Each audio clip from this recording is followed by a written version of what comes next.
NERDS, episode 11.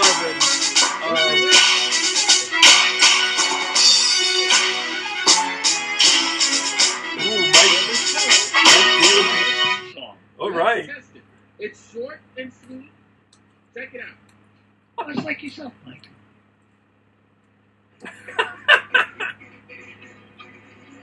Presenting the Elder Nerd.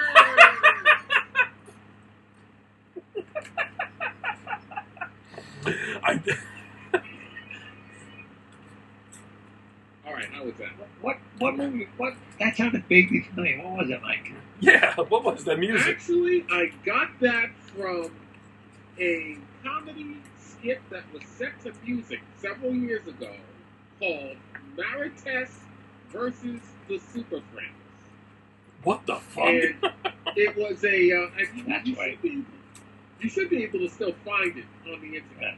It's by a comedian named Rex Navarrete. He's a Filipino comedian. And he did this skit about this Filipino cleaning woman and maid by the name of Marites, who was hired by the Super Friends and brought to the Hall of Justice. It is the most hysterical thing I've heard in a long time. Oh, all right. Yeah, I did like the bombacity, the Elder Nerds. I did like that a lot. But yeah, we'll use it. Send it to me, Mike, and we'll use it. Okay, cool. Why not? Like I said, I wanted to go with the Gone with the Wind theme. Nah, it's too slow and sweeping. Oh, but it's something to pick up the pace a little bit. It's epic. Gone with the Wind is epic. And it fits the logo. Wasn't Superman in that movie? George Reeves, that's right.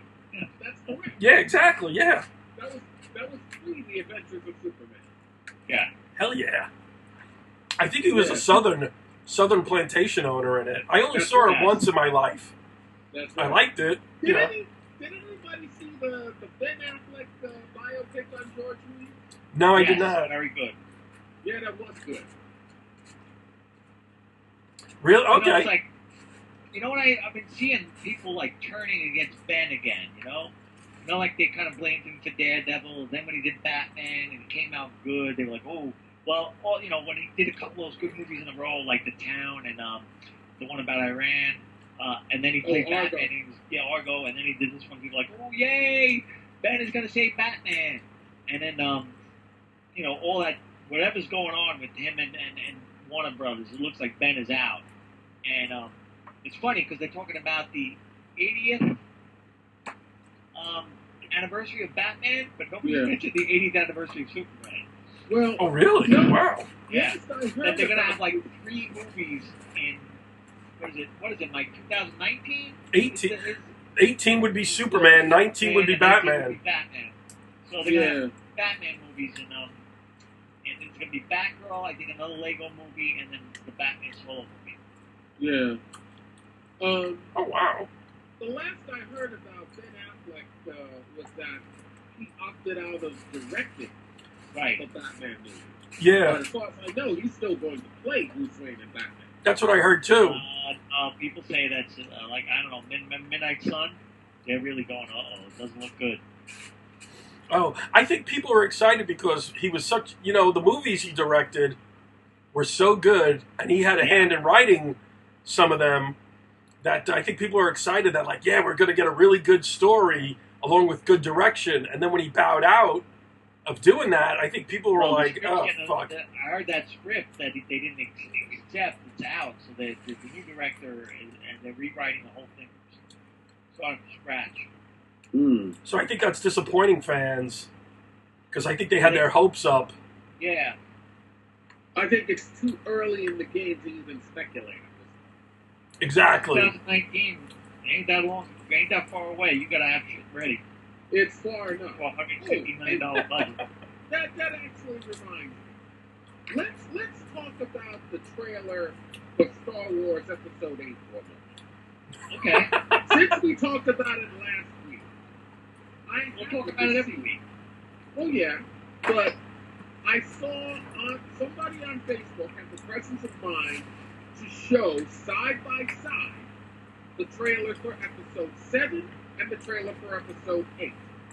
Yeah. It made me really, really hate the trailer for episode 8. And I'll tell you why. It is almost exact. Beat for beat for beat. It's like a cookie cutter formula. And I was like, really? Yeah. You know, you see, the music is exactly the same. All of the beats in the trailer are the same. You get to see, at the same time, you see Finn gasping, you know, after he crawled out of the crash of the TIE fighter. And at the same time, you see Rey gasping from what's obviously one of her trials as a Jedi, in her training with Luke.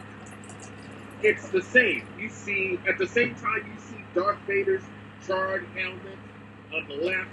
You see the broken helmet of Kylo Ren on the right, and I was like, what the fuck are they doing? Yeah. They spent $4 billion with a B to acquire the rights to do these films. This is the best they can do? Well, I think it's because, and I know you're a big Star Wars fan, Mike, and I just think it's Disney played it safe with the first movie because they have to make their $4 billion back and make a profit. So they're not doing anything new or anything, I hate to use the word cutting edge, but they're not doing anything innovative. They're just... We haven't seen anything cutting edge in a science fiction movie since Avatar. No, man. Did you see that Tom Cruise movie, The Edge of Tomorrow? That was amazing. I really like that. Me too. And why that movie didn't make $1 billion in itself? It was one of the most original, brilliant, friggin'. I know it was based on a manga, but man, it was amazing. It's a sequel. Yeah, you know what I'd like to do? It doesn't need one. And I have that movie. I could rip it onto my computer, bring it into Final Cut Pro, and make every timeline that you see in it its own movie. Oh, that's cool. That's what I'd like to do. That's cool. But wait a minute. But what I'm saying is that Star Wars is now just playing it safe because they know they're going to make an instant $1 billion from the fans. They don't want to upset the audience. And Mike, I know that you're a big, like I said, you're a big Star Wars fan. But I think Episode 7 proved to Disney is that we could put out fucking anything, and these fans will eat it up. Because I thought Episode 7 was a very mediocre movie. I know some people liked it. Some people compared it to New Hope. And now, like I said, you have these same trailers, and I just think Disney knows they're going to make they're planning fucking Star Wars movies till the end of time. They know they're going to make their money back. They're not going to do anything innovative. So it's like, let's give them the same fucking trailer for Episode 8 as we did with 7. They'll eat it up. They'll go. Because Disney is not really trying to find a new audience for these films. They're going to make money off of all the fans over the past 40 years. And, well, that's get what... a lot of money from the kids, too. Well, that's what I'm saying. Like, if you're like me, if I had a kid, of course I would take my kid to see Star Wars. That's an automatic 2 tickets sold. But I'm just saying is they're not trying for someone who's never seen Star Wars before, or someone who's they're not going to get that audience into the group. I got the exact opposite impression of the story. I felt it was like, here it is for the next generation, the 11-year-old, the 8-year-old, the 9-year-old. Here's your Star Wars. Cool. I think it's like the first Star Wars. I kind of think it's for the Star Wars for the next generation who have fans as parents. I didn't see it as anything totally fucking new. Like this movie takes, they had to bring back Han, they had to bring back Carrie Fisher, they had, it's like, it's not like you're introducing those characters to a new generation. You're saying, hey, this stuff is for the older generation, but we're going to introduce Rey and Finn for the new generation as well. It's not like they said, hey, you know what? The passing of the torch. Nah, that's bull. But you know what, Patrick? They could have passed the torch by setting these stories 1,000 years into the future and never having Han Solo or Carrie Fisher in it at all. No, they set it. in a period where these characters were still alive and we could put them in a movie. No, to me that's like not doing anything innovative. You're pandering to to your fan base already. That's what I'm saying is that Disney's not trying for anything new. You wanted it to be like 1,000 years in the future, but have no connection to the Empire, no connection to Exactly, and that would have been. Well, what would it be? How would it be connected to Star Wars? Easy. You could have another rise of the Force, another rise of the Empire, 1,000 years in the future. You could have started everything from a clean slate. And you could have had way more innovation in storytelling because not everything had to be connected to the fucking past. You know, not everything had to be connected to the past. For 6 movies and this large spanning galaxy, the whole Star Wars storyline is really based on 24 people and 6 planets. That's about it. You know, if you set it 1,000 years in the future, you could have never mentioned the Skywalkers again, never mentioned Han Solo again, never had a fucking Jar Jar Binks or a droid from the prequels in it at all. You could have done this from scratch, and they didn't. They pandered to their built-in audience already. Star Wars would that be, though? What are you asking for? But what is Star Wars? Then Patrick, what are you saying? Star Wars has to be a certain period of time with lightsabers and TIE fighters, then you're talking lazy writing. Star Wars is such a generic title; it could be anything. And have Star Trek without a ship and faces. No. But you could still have space exploration. You could still do that, and it would still be Star Trek. But Star Wars is such a generic title too, and it's supposed to be about an entire galaxy. And it never feels like that. So you could have done anything. Yes, it is. I get a long time ago in a galaxy far, far away. It's the whole fucking galaxy. The Empire controls the whole galaxy. You could have done stuff. Did they ever say that? No. No, they didn't. What? That the Empire doesn't control the whole galaxy? No, they never said that. It doesn't control the whole galaxy because the galaxy is very vast. Yes, but these people have hyperdrive and warp speed. I mean, it's like they're basically saying this empire is thousands and thousands of years old. If you go by the first Star Wars movie, they've been around forever. They control everything. They beat the Jedi. You know, then but you don't need to have everything based within a 40-year time period like Disney's doing, where you have to introduce the same elements from the previous movies. You know? You could do anything. At least Star Trek explores different planets and different civilizations and different religions with every episode or every series. They show you that it's a very wide galaxy, a very different galaxy. Star Wars seems to be based on 6 characters, all related to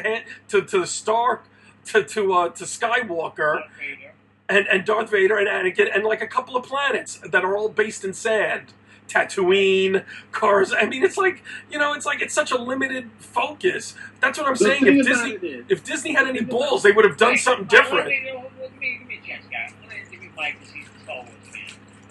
His idea of 1,000 years in the future, would you accept that without any lightsabers, without any Jedi Knights, without any Force? Yeah, if it's a good story, yes. No, not you, Gary. I'm talking to Mike. Please, let me ask Mike. It would be good, but it wouldn't be Star Wars. Thank you. All right. To have lightsabers, to have the Jedi or some mention or remembrance of them if there are no Jedis in the story in question, to have the Force. Those are staples of Star Wars. Without those, it's just another science fiction story. It's not Star Wars. But then that you answering my question when I'm saying Star Wars is very limited in that scope. But I wouldn't go as far as to say that. What I'm saying is there are other stories to be told in the Star Wars universe using those staples. What I think needs to be done is you need to get away from the Skywalker side. There's more to this story than them. But then Mike, why would that be considered Star Wars, and having something set 1,000 years in the future not be considered Star Wars?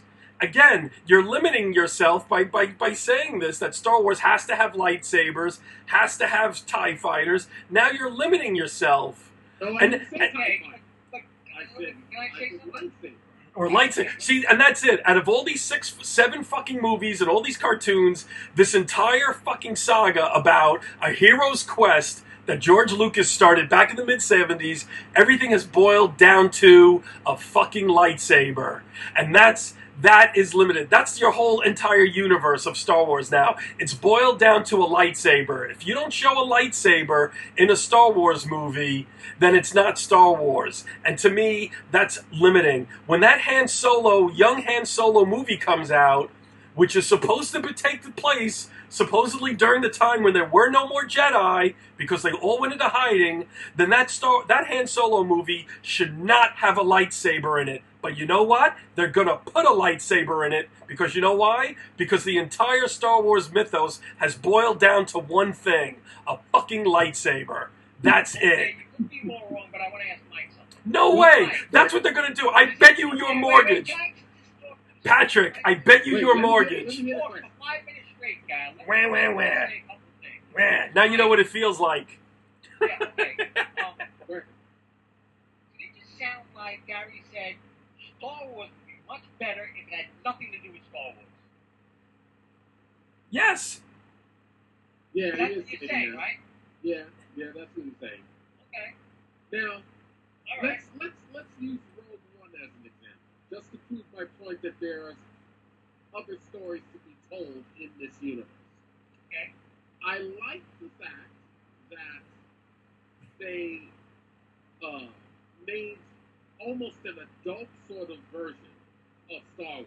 There was no cutesy nothing in it. There was no Ewoks, no Jar Jar Binks, none of that crap. Oh, come on. Oh, come on. You're telling me that wisecracking droid wasn't cutesy? That was a throwback. No, he wasn't cutesy, but he was damn funny, and he was one of the best things about the film. And that's one of the few characters that I cared about in terms of, oh man, I wish they hadn't killed him. And you know that's sad when you're fucking robot characters. People care more about robots than they do about the actual humans in a movie. That's pretty fucking sad. I'm sorry, it is. Yeah, relax, guy. But I'm saying that to say this. Let's look at the Death Star. Boring. Well, yeah, you got a point there. Because let's look at actual history. Let's look at World War II. The big Death Star moment, so to speak, in World War II is the dropping of the atomic bombs on Hiroshima and Nagasaki. Agreed? Nah. Based on the technology that we had back then, that was the most fearsome weapon that they could come up with, and the Allies won the war with that. So yes, that's like World War II's Death Star moment, so to speak. Hundreds of thousands of people died. The one guy got hit with both bombs. He got hit in Hiroshima, and then he took a train to Nagasaki, and it got hit. Yeah, I heard about that. Yeah, and then he died an old man. Yeah. That's one person. His accusation didn't blow up into smithereens. No, I'm not saying it did. No, but I don't think the bombing of Hiroshima is the Death Star moment. Germany had already been defeated. The Japanese, as great fighters as they were, we were marching towards Tokyo. They refused to surrender. They refused. The Nazis when we marched on Berlin and defeated them. The war wasn't over at that point. No, but the war was over after the second atomic bomb dropped. But no, the Germany had already surrendered. Germany had already surrendered. VE Day. No, it was VE Day was in June. I understand, but you're saying that more powerful empire goes up and blows up a planet. Remember when he said, "I'm going to blow up all around it. You don't tell me where the rebels are." Yeah. Right. And then he blows up the planet. Right. You're going to equate that to Nagasaki? In terms of this, there's no, and this is make-believe Star Wars, as opposed to the war, which was real, and it's technology in Star Wars that didn't exist during World War II. Yes, that's supposed to sing. But my point in saying Mike, I'm asking you how. They blew up a planet. Every living being on that planet, from the germs to the people are all dead. You're fixating on And the fact that Alderaan it's never a coming planet. back. And one, Alderaan wasn't fighting the Empire directly. No, you're This missing is the the point. member state, and and they were using it as leverage against Princess Leia, and then just prove the point to say, okay, Exactly. Yeah. You're missing the point. And I am missing the point because I'm not getting your point. That's because I haven't made it yet. I'm trying to make it. Since the Death Star is, in all these Star Wars movies, they fixated on the Death Star and then they destroyed it, then they rebuilt it again, much larger than the first one, and then they had that planet killer in Episode 7. I am sick and tired of watching the Empire or the First Order or whatever the hell you want to call them using these planet killers. Exactly. There are devastating weapons of war that we see them come up with that could be introduced and be the focal point of battles in the Star Wars universe without having to shoot their load on let's use the Death Star right off the bat. Exactly. I don't want to see anything like the Death Star anymore. Exactly. Rogue One was good because it filled in a lot of gaps. But you didn't need to fill in those gaps. I mean, they take one line from the original movie and they made a 2-hour movie out of it because they had to connect it to the original movie because you had to show a lightsaber, a TIE fighter, an AT-AT. It's like, that's what I'm saying. They're limited. They're limited in their storytelling with this. I mean, you don't need a rogue. Like saying, like Marvel, Spider-Man, he's got to have webs, he's sticking in walls. That's what it is. What, say that again? It's like saying, the Spider-Man movie, oh my god, why is he sticking in walls? I'm sick of that. No, it's not the same thing. That's not the same thing. I'm going by storytelling tropes. You're going by characteristics.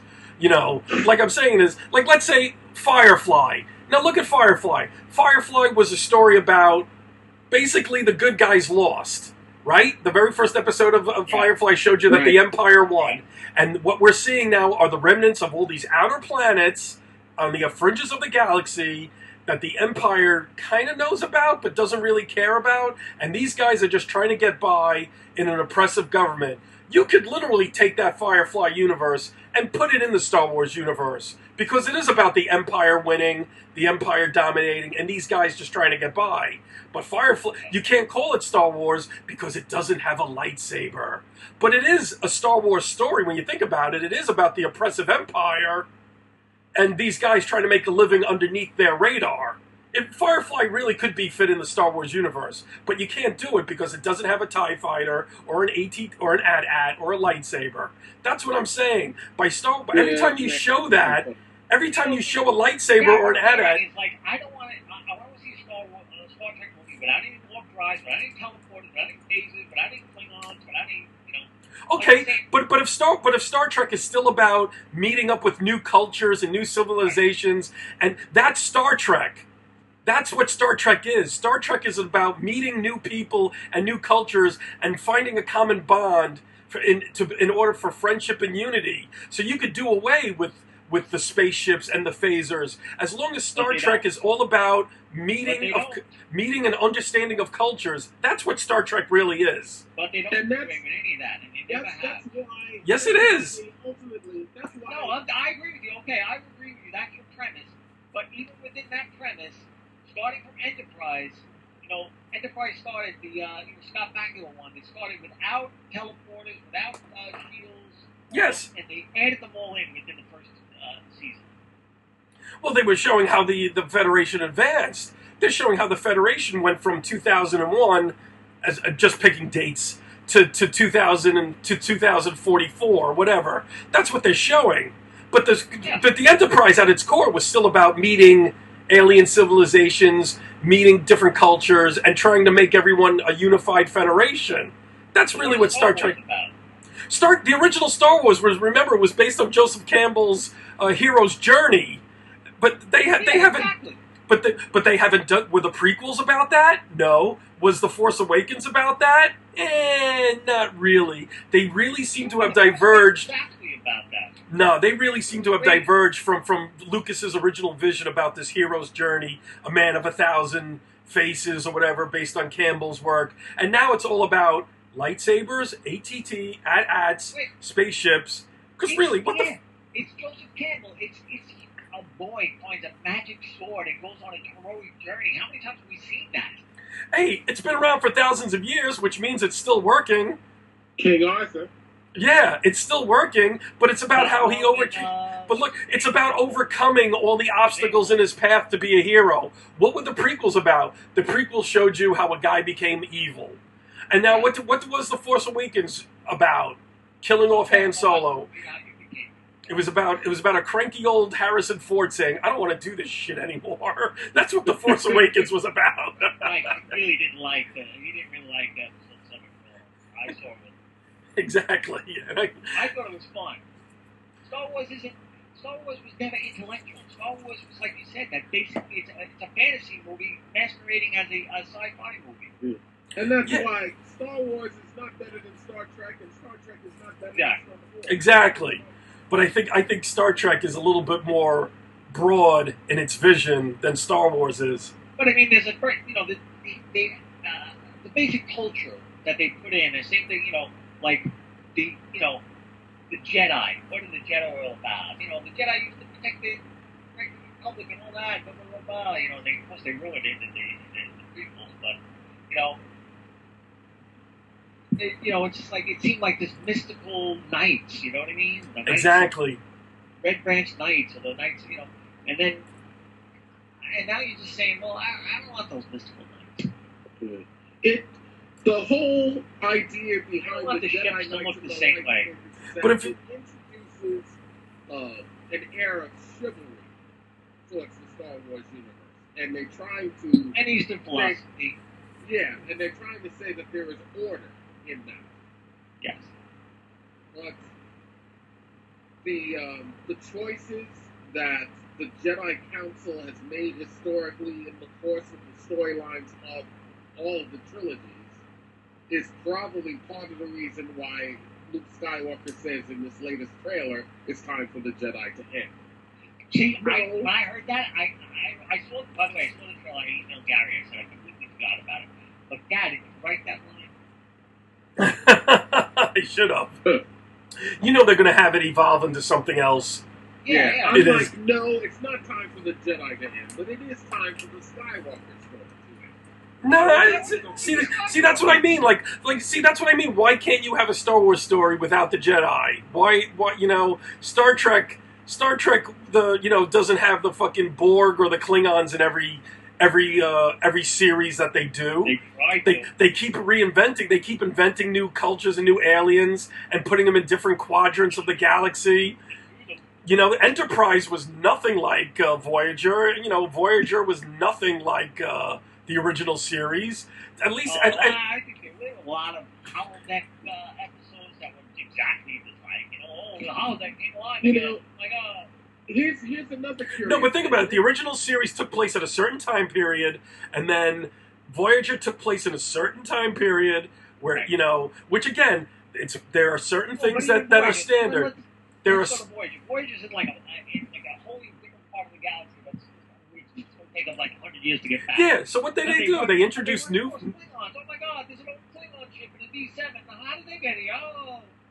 Why? Because people love Klingons. Let's throw some Klingons in. Let's get Klingons in the show and get a rating boost. Yeah, but notice how they only did it for a one and done. What I'm saying is still Voyager's basic storyline was different than the original series storyline. Yeah. But what I'm saying is that every Star Wars movie seems to be following the same storyline based on the Skywalker family and all the people in their circle, and it's still based on this whole thing about the Empire and the Jedi. What I'm saying is at least Star Trek tries something a little bit different with every series, in a way. Their core concept... But they had episodic television to go through all that. But they still did overall arcs with Next Generation and Deep Space. Got an hour, 45 minutes. Let's knock it out. Yeah, but what I'm saying, but now you have 8 movies over 40 years, 40 plus years. Yeah, You could. that's not a lot of time, yeah. No, but you could still do something different. Like I'm saying, that's my whole point. You still do something different, and the Star Trek core is still the same, but every series was different. And starting with Next Generation, with like what the second year, they started doing overall story arcs that lasted the entire year. Deep Space Nine had a story arc that lasted 7 years, basically. And I think Deep Space Nine was the best out of all of the series, even over Next Gen. Yeah. Oh yeah. Deep Space Nine was the best.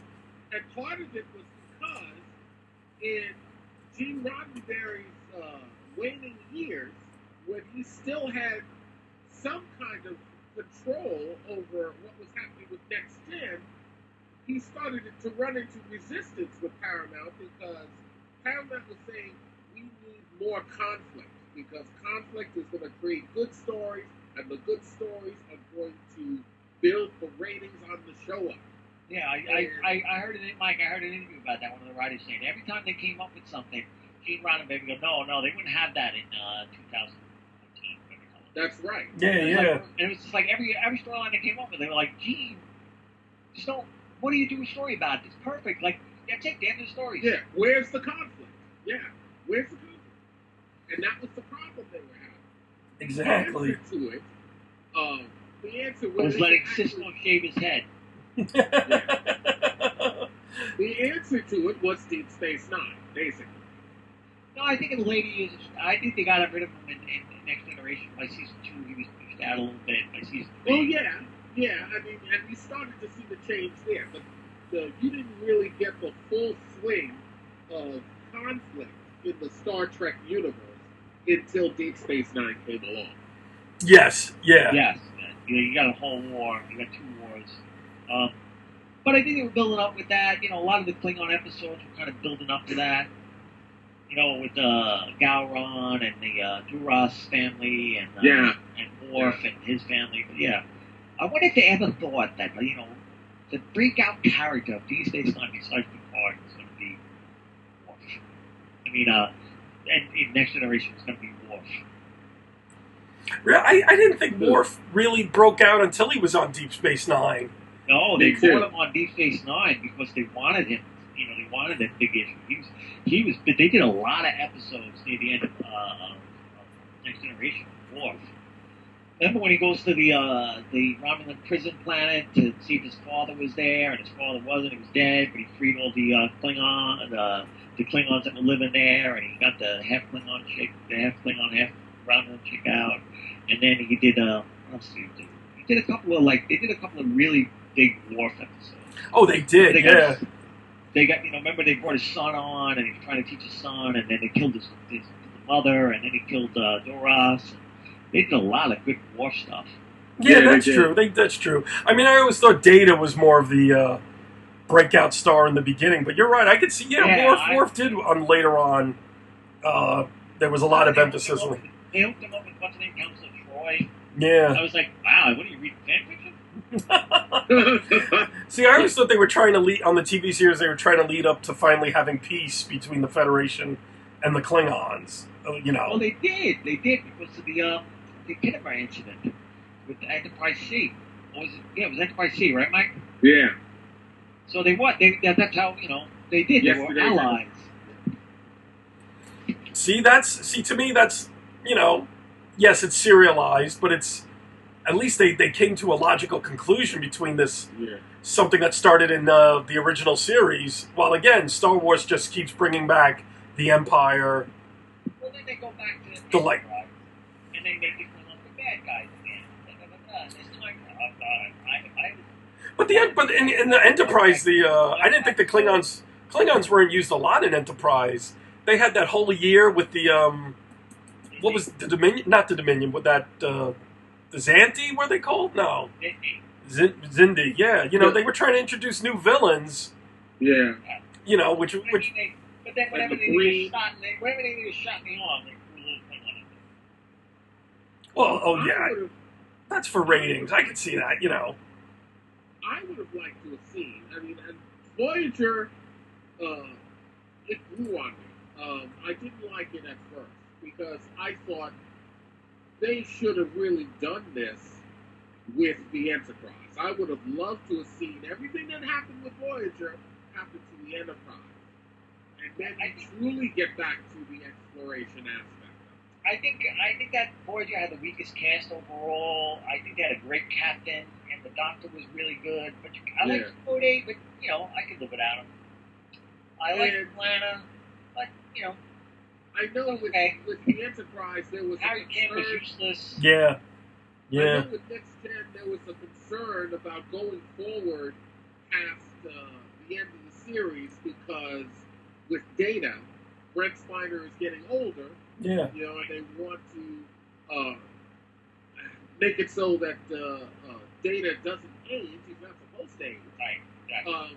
The one thing I probably would have done, let's say if the Enterprise was the ship that was focused in Voyager instead of Voyager, I would have had Data's body destroyed, his mind was still intact, and they found a way to jury-rig his head to the Enterprise's systems.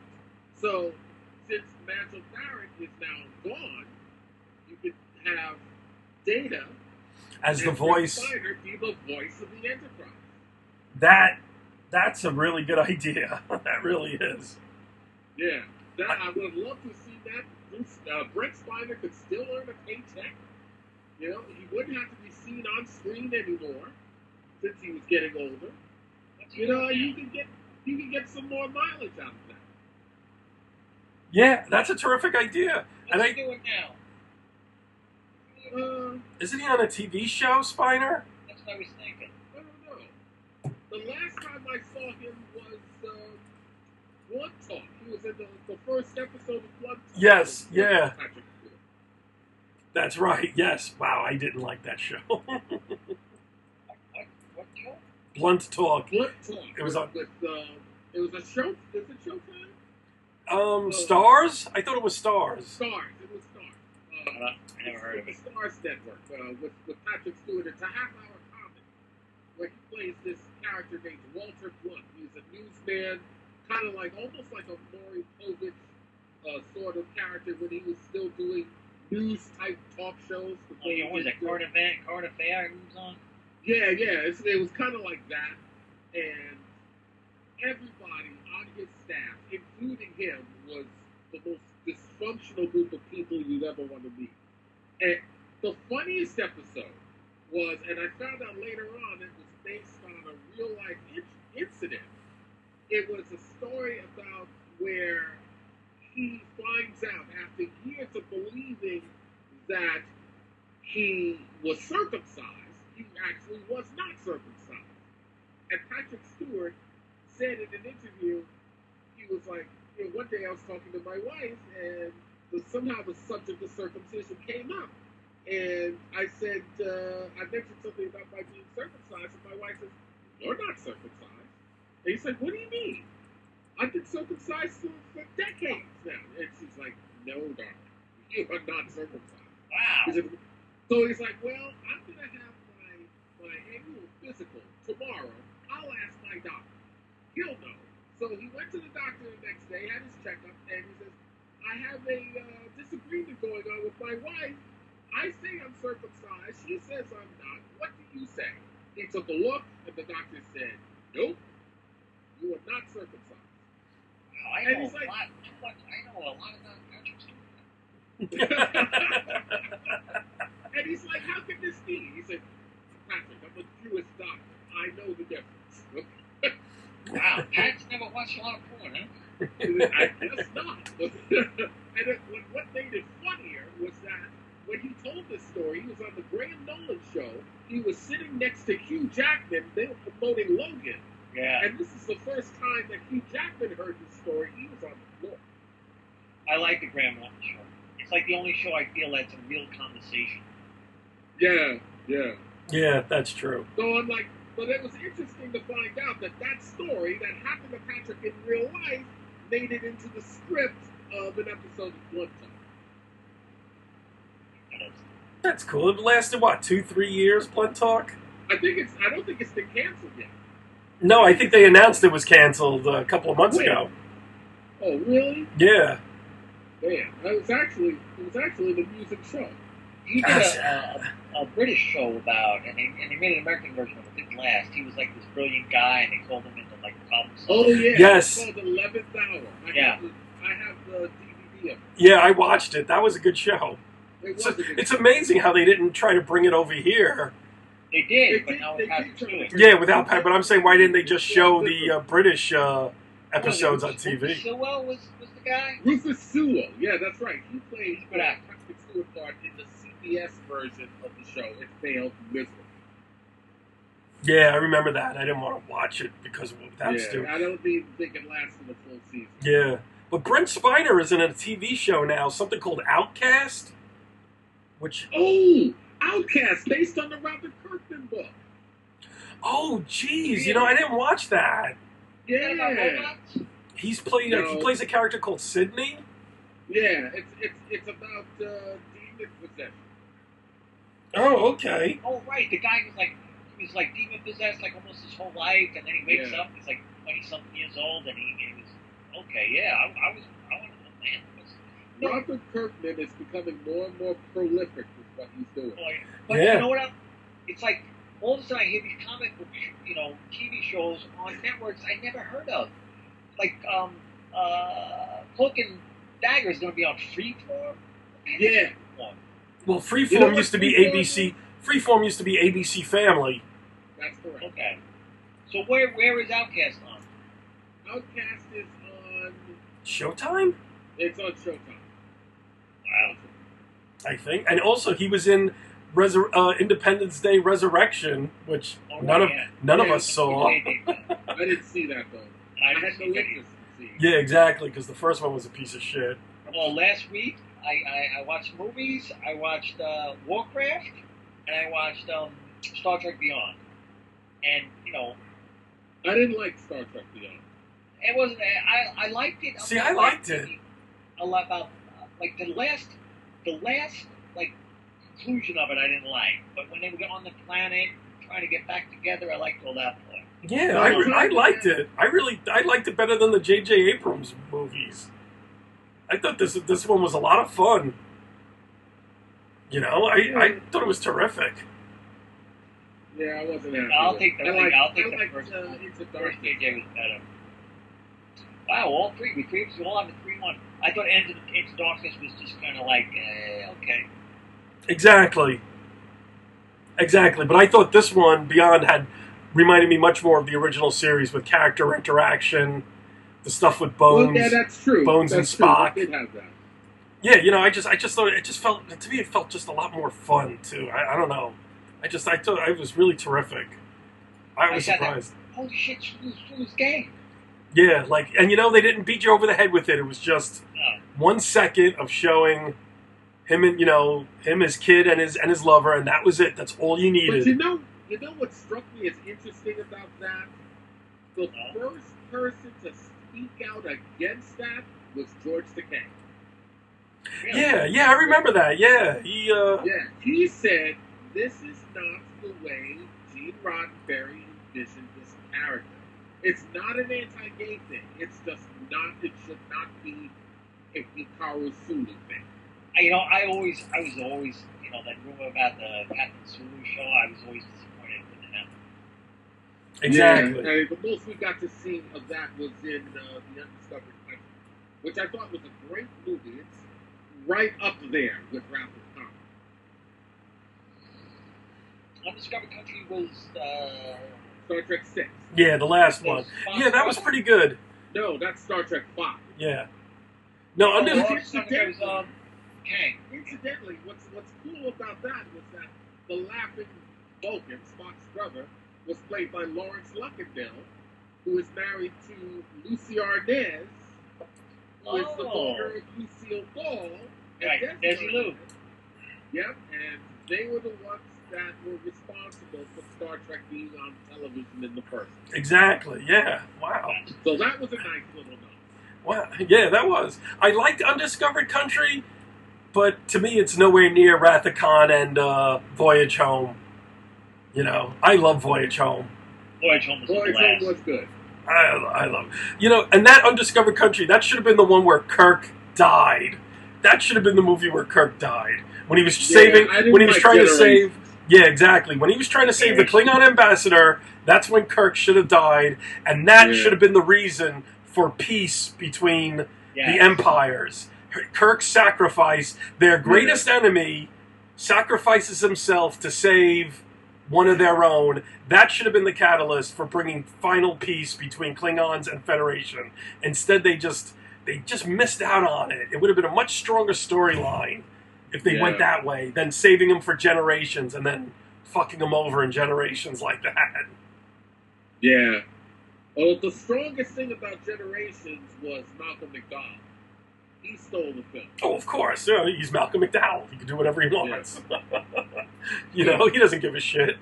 He's not a leading man anymore. He's just like, I'm going to fucking do whatever I want. And he did, and it was great. It was great. You know? He doesn't. So, Pat, what did you want to talk about? And I'm sorry. One last thing about Star Wars. If Star Wars didn't care about their you know, they would have made a new trailer for Episode 8 instead of repeating Episode 7. That's the whole point of this argument. Is that they're still doing same things over and over again. But first off, my claim is, why do you need a teaser trailer for Star Wars? It's a 40-year-old brand that has grossed about $30 billion for everyone over the years. You don't need a teaser trailer to get people into the theater. But they did want to. But the thing is, a teaser trailer anyway. But I think I read somewhere that they have like a company that actually does that. Yeah, they have. They make like the safest trailer possible. Yeah, exactly. That's what I'm saying. It's like the music. It's like the music in the director says, I want something that sounds like this. And they put like that song. Like, I want that song from Gladiator. I want something like Gladiator here. And they just put that in like temporarily. And then the composer's got to do that. Like, you're right. It's very safe filmmaking. And this trailer is disrespectful to Carrie Fisher. We should not be seeing the back of her hand. Yeah, I thought that was weird too. The screen time she has in the trailer, we should not see the back of her head. Yeah, I thought that was weird too. Like, I emailed Gary, I said I saw it, I don't remember anything that happened. Yeah, see? But, you know, I mean, a teaser trailer, you're supposed to get audiences into the theater for an unknown commodity. But for Star Wars, Star Trek, you don't need teaser trailers.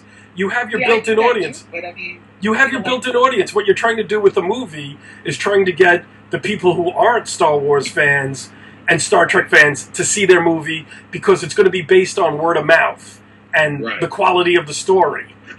So to me, it's like a Star Wars teaser trailer is useless, but what I'm saying is that teaser trailer played it safe by repeating the same beats as Episode 7. Very much so. I think that all the time, Gary, about all our geek stuff. Like, think about all the YouTube channels that analyze the teaser trailer. Oh, fuck. Oh, Jesus Christ. Yes, I know. Just like us. And all of them like... You know, and all the things, like, how many comic book, shows are there on YouTube? You know, they always push it. But like you said, they're not reaching that, that audience, that wider audience that doesn't identify as Star Wars fan. For all of those shows out there, for all of those YouTube shows out there that are doing analyses on teaser trailers like Star Wars Episode 8, nobody offers any opposing viewpoints except for Gary. us. Gary. Except for us. Yes, exactly. Gary, the Sith. Well, man, I mean, you saw my Facebook timeline, Michael. I was pissing off Star Wars fans that day that trailer came out. I was pissing them off. They fucking hated me because Patrick, I don't know if you read my timeline, but it's like before I'm not on Facebook, so when the trailer came out. Before the trailer came out, people were saying the trailer's dropping today, and I was like, okay, I'm going to predict what's going to be in the trailer. I was like, there's going to be an explosion. There's going to be someone running. There's going to be someone with a lightsaber who looks scared. Someone with a lightsaber who looks angry and intimidating. And I said, and you're going to have the Millennium Falcon, and you're going to have a voiceover saying deep and cryptic things, which people are going to think are cool. And and Star Wars fans were like, how dare you, step on, desecrate this great religion with your predictions. Meanwhile, I was right on every one, and all my friends were like, who aren't big Star Wars fans, were like, that was hysterical. And then when the trailer came out, I ripped it to shreds, Patrick. I said the poster looked cheap. The teaser poster looked cheap. Oh my God. 2 half faces and someone standing in the middle with the lightsaber. How boring was that teaser poster? The guy who did, I could see that the guy that was trying, that did that poster, he was trying to invoke the spirit of Ralph McQuarrie, but it just did not work. It didn't work at all, yes. I mean, the Guardians of the Galaxy poster is a hell of a lot more entertaining. Where the hell is Drew Struzan when you need him? Yeah, I mean, all right, Drew Struzan's retired. Okay, you're right. You're never going to get him back. He's still alive, but he's never going to work on a movie poster again. Okay, he's retired. He's earned his retirement. Don't keep nagging him. But you're going to tell me in all of fucking Hollywood that there aren't other type of Drew Struzan level artists? That can do that? Yeah, exactly. Sure. You know, what is it? Disney doesn't want to pay someone on Drew Struzan's level to do the movie poster? Why? Yeah. Because Disney doesn't have enough money? I didn't see the movie poster. What was it? Just like a hand with a lightsaber? Oh no, you didn't see it? It's Rey, a small version of Rey. She's holding the lightsaber up with her right hand up into the sky, and a blue beam is coming out of the red lightsaber, and it's splitting the right-hand side of Luke's face and the left-hand side of Kylo Ren's face, like trying to merge as one face. And that's the poster. That's a boring poster. What's the name of the movie? Star Wars what? The Last Jedi. Episode 8, The Last Jedi. It looked like it took 5 minutes to put that poster together in Photoshop. Because it probably did. Exactly. I don't know. But see, to me, that's like Disney knows they could throw out anything at Star Wars fandom now, and fans will eat it up and think it's the greatest thing since the Sistine Chapel. I wonder why they didn't, like, Luke's face is so much bigger. Yeah, that's another thing that people are going to be trying to dissect from now until Christmas. Why are they uneven eye line between the two characters? The art of the movie poster has unfortunately gone the way of the dodo bird. Because you had greats doing great posters for great films. You had Bruce Struzan. You had Bob Peake. You had Richard Amzell. Don't bring up Richard Amzell to me. Why? It'll be $20. Shut up. But Mike, take a look at the Guardians of the Galaxy poster. Look how much fun that is. Yeah. Which is interesting because it's a Marvel movie, and you figure that all those Avenger posters and Disney, Star Wars posters and Captain America posters are boring. You know, this poster's a lot of fun, and it's way more visually interesting. It's way more visually interesting than the Star Wars poster. I wonder if James Gunn had something to do with the way the poster looked. I hope so. You know? Okay, the Guardians of the Galaxy poster has them just sitting there and standing there, and she's got her hand on a sword and... No, the latest Volume 2 poster. Take a look at. Okay, it's got like it's almost like a... I see it. Yeah, you're right. They're all crammed in the center of it, but it looks fun. Yeah, it's got like a circle of like psychedelic colors on the side. Doesn't that look way more visually interesting than the Star Wars poster? And you figure this is fucking Star Wars. This is the movie that literally changed everything. And this is what they come up with. The dark and light side, that's always that push and pull of that thing. But still, I mean, even the Struzan posters were great, and now this is what Disney has resorted, because it's like, well, we'll just throw crap at and the fans will eat it up. That's what I really think they're thinking. Because, I mean, really, Disney? Like, no one wants to continue the tradition? Tweet this episode to every Star Wars fan you know. And tell them to Gary Liz.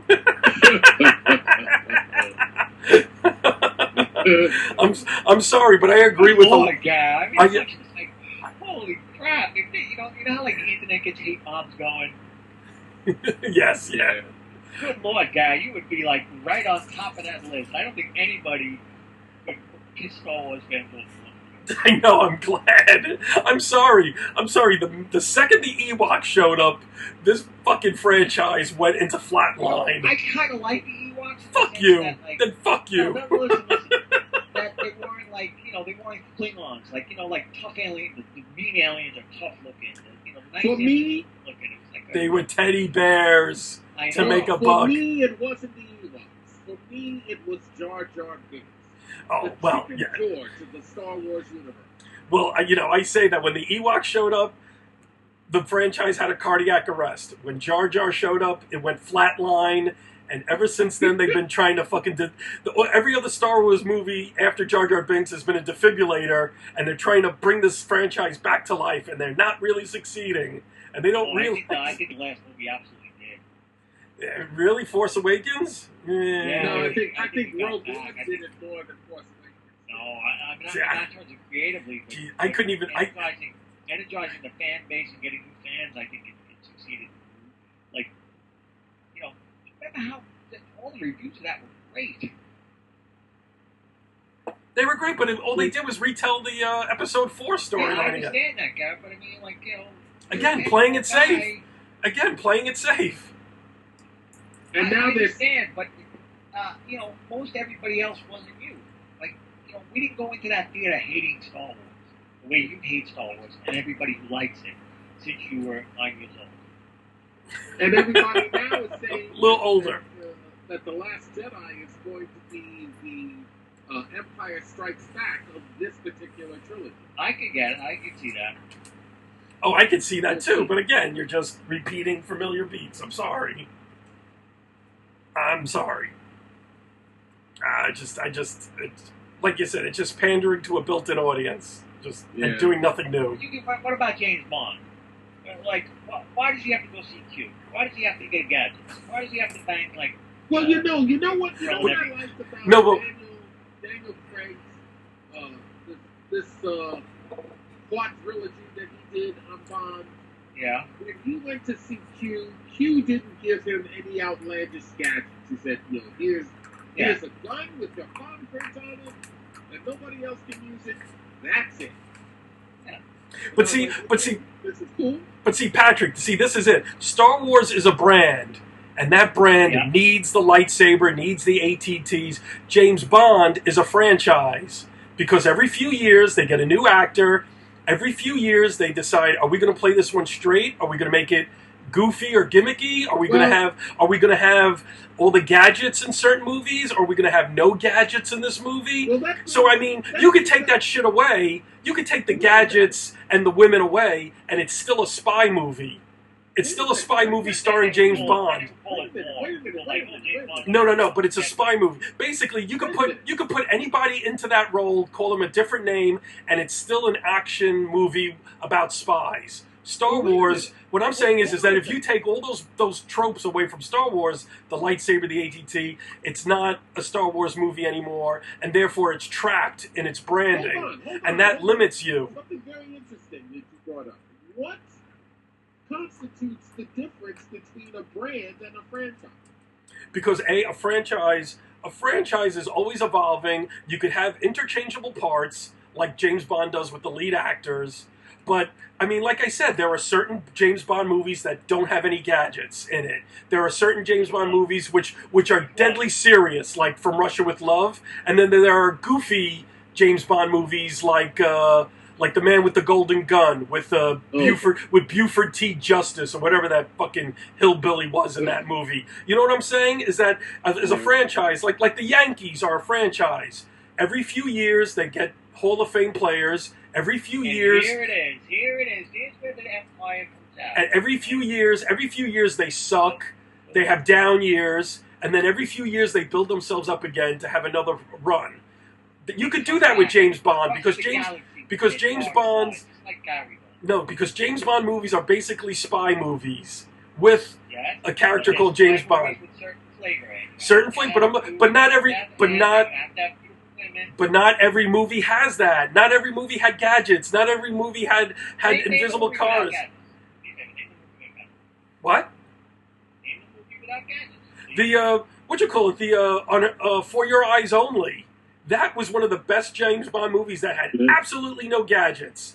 And then you look at the movie that came out before it, Moonraker, which was trying to cash in on the Star Wars craze. And that's one of the worst fucking Bond movies, if not the worst Bond movie. But then you look at For Your Eyes Only, there were absolutely no gadgets in that movie. And he fucking was... He was a spy. And then you look at... And then you look at the Daniel Craig movies. He had no funny, wacky gadgets in Casino Royale. He did, absolutely. But not to the extent the way the Roger Moore era did. And then Timothy Dalton. But he still had the gadgets. No, but even Timothy Dalton. Q was there. Q had a purpose. Q gave him his equipment. He still had him. But you didn't have like a magnetic watch. You didn't have like a blow dart gun. Look at the Timothy Dalton movies. They were totally different from the Roger Moore movies, and they were totally different from the Pierce Brosnan. Every James Bond movie is different. And therefore, it's a franchise, because you can do certain things and take away certain things from James Bond, and it's still an action spy movie. If you took away They still lights, talk about his car. They still have him. They still have Q. He still gets equipment. He still seduces at least 2 women in every movie. but yes, while those are familiar tropes, they're not the basis of a movie. The basis of the movie I can is say the same thing about what you said about Star Wars. All those tropes. no. But again, if you take away that lightsaber from a Star Wars movie, you guys are saying it's not a Star Wars movie. Walter PPK, what do you have? I'm saying it's still a spy movie. If you take away him fucking women in a James Bond movie, it's still a spy movie. But if you take away a lightsaber, but if you take away a lightsaber, it's not a Star Wars movie. But you could still take away all the gadgets and still have a spy movie, which makes it James Bond. Yes. Yes. At the very end. The Darth Vader showed up at the end with his red lightsaber. And that scene was a thing of beauty. And a lot of people think it was also forced in. Really? Yeah, there are some people who complain that it felt really out of place. It really had nothing to do with it, and I think Disney crammed it in. I think Disney crammed it in because they needed a lightsaber. See, the one scene to me that felt out of place was when Krennic went to see Vader. That scene we didn't really need. But you had it. But you didn't even need... This was a Vader Rogue One chokes movie. him and has that punny shit. But see, to me, that's what I'm saying. Is like, Rogue One, you could have cut out every Vader scene at all. And, again, would it have been a Star Wars movie? Well, it already had all these other tropes. But I think they forced those Vader scenes in there because I think Disney executives were kind of like, oh shit, if we don't give them something from the 7 other fucking movies, fans might be disappointed. Really, they saved Vader. Taking place at the same time period, and Vader's the Empire's #1 enforcer, so why not use him? Well, but why? Again, but he added nothing to his scenes. Okay, guys, just slow down a little bit. You don't like Star Wars, but to somebody like Mike and all those fans that hate you on Facebook, maybe it did.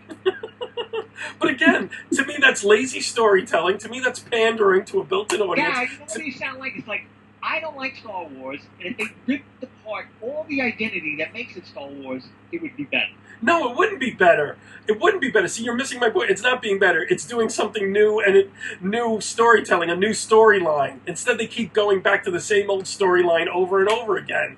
To me, that's being unoriginal, unimaginative, and you're not being creative. Mike, hold on, Mike.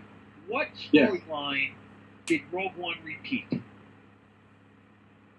What storyline did it repeat? In the Star Wars franchise. Blowing up the Death Star. No, the Death Star didn't blow up. No, but it was getting the plans for the Death Star. It was getting the plans for the Death Star. I don't know. That sounds like a perfectly reasonable story to tell. No, it does. Why? Why? It was a one throwaway line in the original movie. Why did you have to make a 2-hour movie out of that one line? You really didn't need you really didn't need. Why did Disney have to make a movie that's beloved by millions and plague me with it? Why? But again, I exist in the same universe as Star Wars movies. Don't they know how much that hurts me? But again, they're going back to a storyline that took place that came out 40 fucking years ago. Instead of looking forward, they keep going into the past because they're pandering to that built-in audience.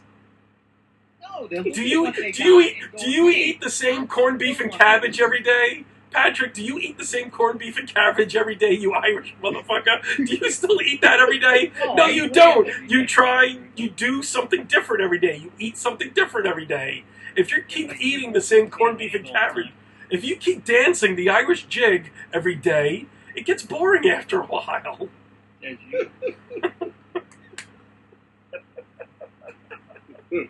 Think about it. This Rogue One movie came out in 2016 based on a line from a movie from 1977. You don't find that fucking boring and pandering and unoriginal. No, You are, see, but you're Irish. But see, you're Irish. What do you know? It would have made a great movie. I don't know. And it did make a great movie. Think about it. He's like... It enticed you so much that you didn't even go see it. So, Yeah. there. So, yeah. I'm supposed to know, so I Yeah. Excuses. was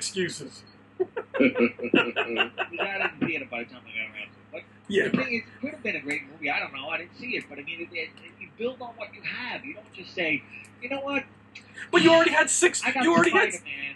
You already had 7 I movies. Story of a guy that went to the same high school as Peter and never met him and had nothing to do with him and gets mugged on the phone. But it's not like every Spider-Man movie is going back to the origin of Uncle Ben every time. At least Spider-Man movies are introducing new characters every movie and new storylines about being in love with Gwen, not being in love with Gwen. You already had 7 Star Wars movies, Patrick, by the time Rogue One came out. Did you really need another one based on what came out on a line from 40 years ago? I mean, to me, that's just pandering. No, but it seems like, okay, what are we going to tell? I mean, that's a perfectly good story to tell, I think. No, it isn't. No. How do you, like Mike said, that was the Empire's ultimate weapon. How the heck did the rebels find out if you just shoot the thing down that little tube, it blows up? But you didn't need a 2-hour movie about, I'm sorry, you didn't need a 2-hour movie about one line. Espionage in Star Wars universe? I don't know. That seems like a perfectly reasonable side, canon. You could have taken B. Arthur from the Christmas special and thrown her down that chute, and the Death Star would have blown up. But the thing is, you could have done an entirely different movie in another part of the Star Wars galaxy about rebels. About B. Arthur again. But think about it, Patrick. You could have done an entirely different movie about rebels in another part of the Star Wars universe that had nothing to do with stealing the plans of the Death Star. They went back to that well. Give me the movie. How the fuck do I know? I'm just saying, but that's an option. But Patrick, that's an option I'm giving you. Instead, they went back to something safe and boring and already familiar. That's what they did. They went back to the... Competition in the Star Wars universe is not boring. Yes, it is. It's boring. How do you fight against an empire that has complete control and has the best? Well, the bottom line is that they ended up stealing but they ended up stealing the freaking plans anyway, no matter what. So. Right, yeah, okay. What I'm saying is that you could have done a different part with different rebels that had nothing to do with the Death Star again. Now think about it. Out of 8. The empire wins. That's what he wants. No, I'm not. I'm saying, well, we already know they won because they control the galaxy. But think about it. Out of 8 Star Wars movies, how many movies are based on something like the Death Star? You have the original movie. You have whatchamacallit? You have Return of the Jedi, another Death Star. You have at the end of Return of the Jedi, they show you the Death Star. All right, and then you have Return of the Jedi. No, yeah. What's the one? Return of the Sith. Revenge of the Sith. Revenge of the Sith. I mean. Okay. That's a cameo. That's not a That's cameo. But then you have The Force Awakens, which has another Death Star type of weapon, and now you have Rogue One, which is about stealing the plans to blow up the Death Star. That's 5 movies out of 8, based on one concept. No more. Revenge of the Sith is just a cameo. It's not about that. Okay, but still, they had to put that in to appease all the fanboys. No, they didn't have to. But Patrick, think about it. Patrick, no, it isn't. It's a nothing. You don't need to know every iota of what's happening in the Star Wars universe. It doesn't mean you don't have to do it. But they did it for one reason, because they knew it was a built-in audience who were going to go see the storyline. And that's lazy. Yeah. That's lazy. That's uncreative. That's unimaginative. Let's come up with a thing that the audience doesn't even know and doesn't like. Duh, that's what 90% of movies in Hollywood are. Not anymore.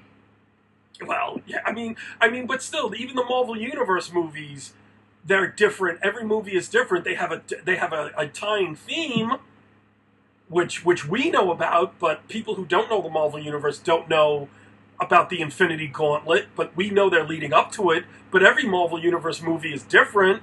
Well, every Star Wars movie feels the same because it's taking place within this one family. What was it called? What was the first one, Mike? With Ian McGregor and the Phantom Menace. The Phantom Menace. That didn't feel like any other Star Wars I saw. But it was about Skywalker, and political pressure, and using and they still use warfare. Skywalker, and they still use the Skywalker in it, and they still use the Skywalker in it. They still had to go back to that. And even Mike was saying he's sick of the Skywalkers. Any of our characters. Yes, because this is an entire fucking galaxy. You should be introducing new characters every fucking minute. It's not an entire galaxy. Yes, it is. It's a galaxy long time ago, far, far away. And you're telling me that this whole in that galaxy there is an empire, yeah, so but it does not span so it comes down to one family fighting an entire fucking empire. That's what basically this movie is, and it's boring because you keep going back to this one family. You keep going back to this one family and there's one friends with every fucking movie. You win. I'm done with this. I don't care enough. You do care. You do care. I don't care enough. I don't see your point. I think it seems like why does Marvel keep going to superheroes? Because that's their thing. Why does Star Wars keep going back to Jedi and Sith? That's their thing. That's their universes. But I'm saying, every Marvel movie is different, even within the superhero universe. Every movie has a different character, different supporting characters, different motives, different conclusions. Star Wars is the same fucking thing every movie. Blow up the fucking Death Star. Blow up the Death Star. It's every fucking movie, it feels like. It's not every movie. It's 4 out of 8 movies. That's 500. Okay. That's 500 batting average. That's half of your fucking franchises based on one theme. And you're telling me that's fine? You're telling me that's not uninspired? The original Star Wars the theme wasn't about blowing up the Death Star. The theme was the heroic journey. Yes, the heroic. Yes, and then what has the Death Star was just the dragon that he had to slay. Yes, and they keep going back to that dragon. And it's the same family that keeps going back to that fucking dragon. Now even think about it. Now even think about it. At Return of the Jedi, they shoved in that little cameo of the Death Star being built to appease the fanboys because we all know. No, it connected the movies. It's like, no. What I'm saying is, but Patrick, think of it. But Patrick, but Patrick, think about it. When Return of the Jedi happens, or I'm sorry, what is it? Revenge of the Sith, where they shove in that Death Star being built at the very end. Now think about it. The next time the Death Star is fully functional is in Episode 4, A New Hope. 17 years ago. 17 years. So it took them fucking 17 years to build that fucking Death Star? That's fucking stupid.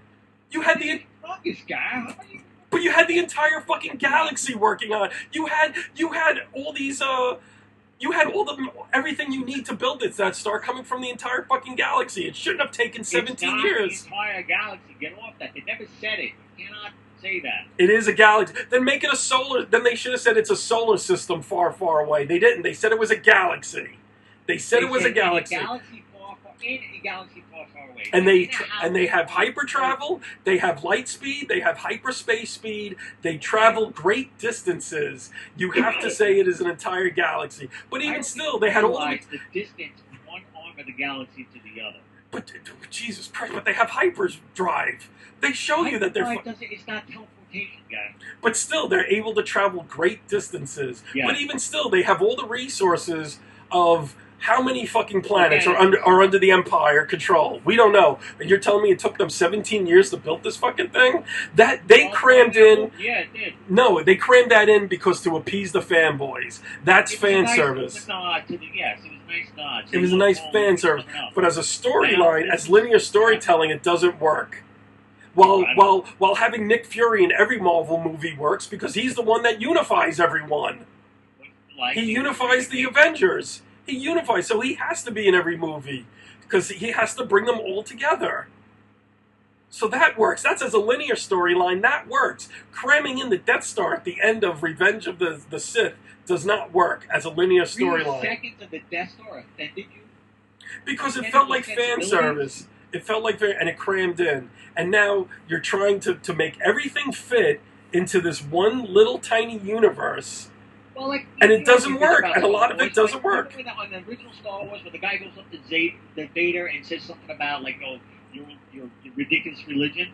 It was 17 years ago. The Jedi, it was the hundreds of Jedi that were helping all the planets. This guy forgot about it? Exactly. See, they're even contradicting themselves when they write these movies. You know, they're trying to cram in everything, but then they end up contradicting themselves. And that, and again... it shows a lack of originality. Bingo! There we go. Bingo. That's the magic phrase that I've been saying for the past fucking hour and 15 minutes.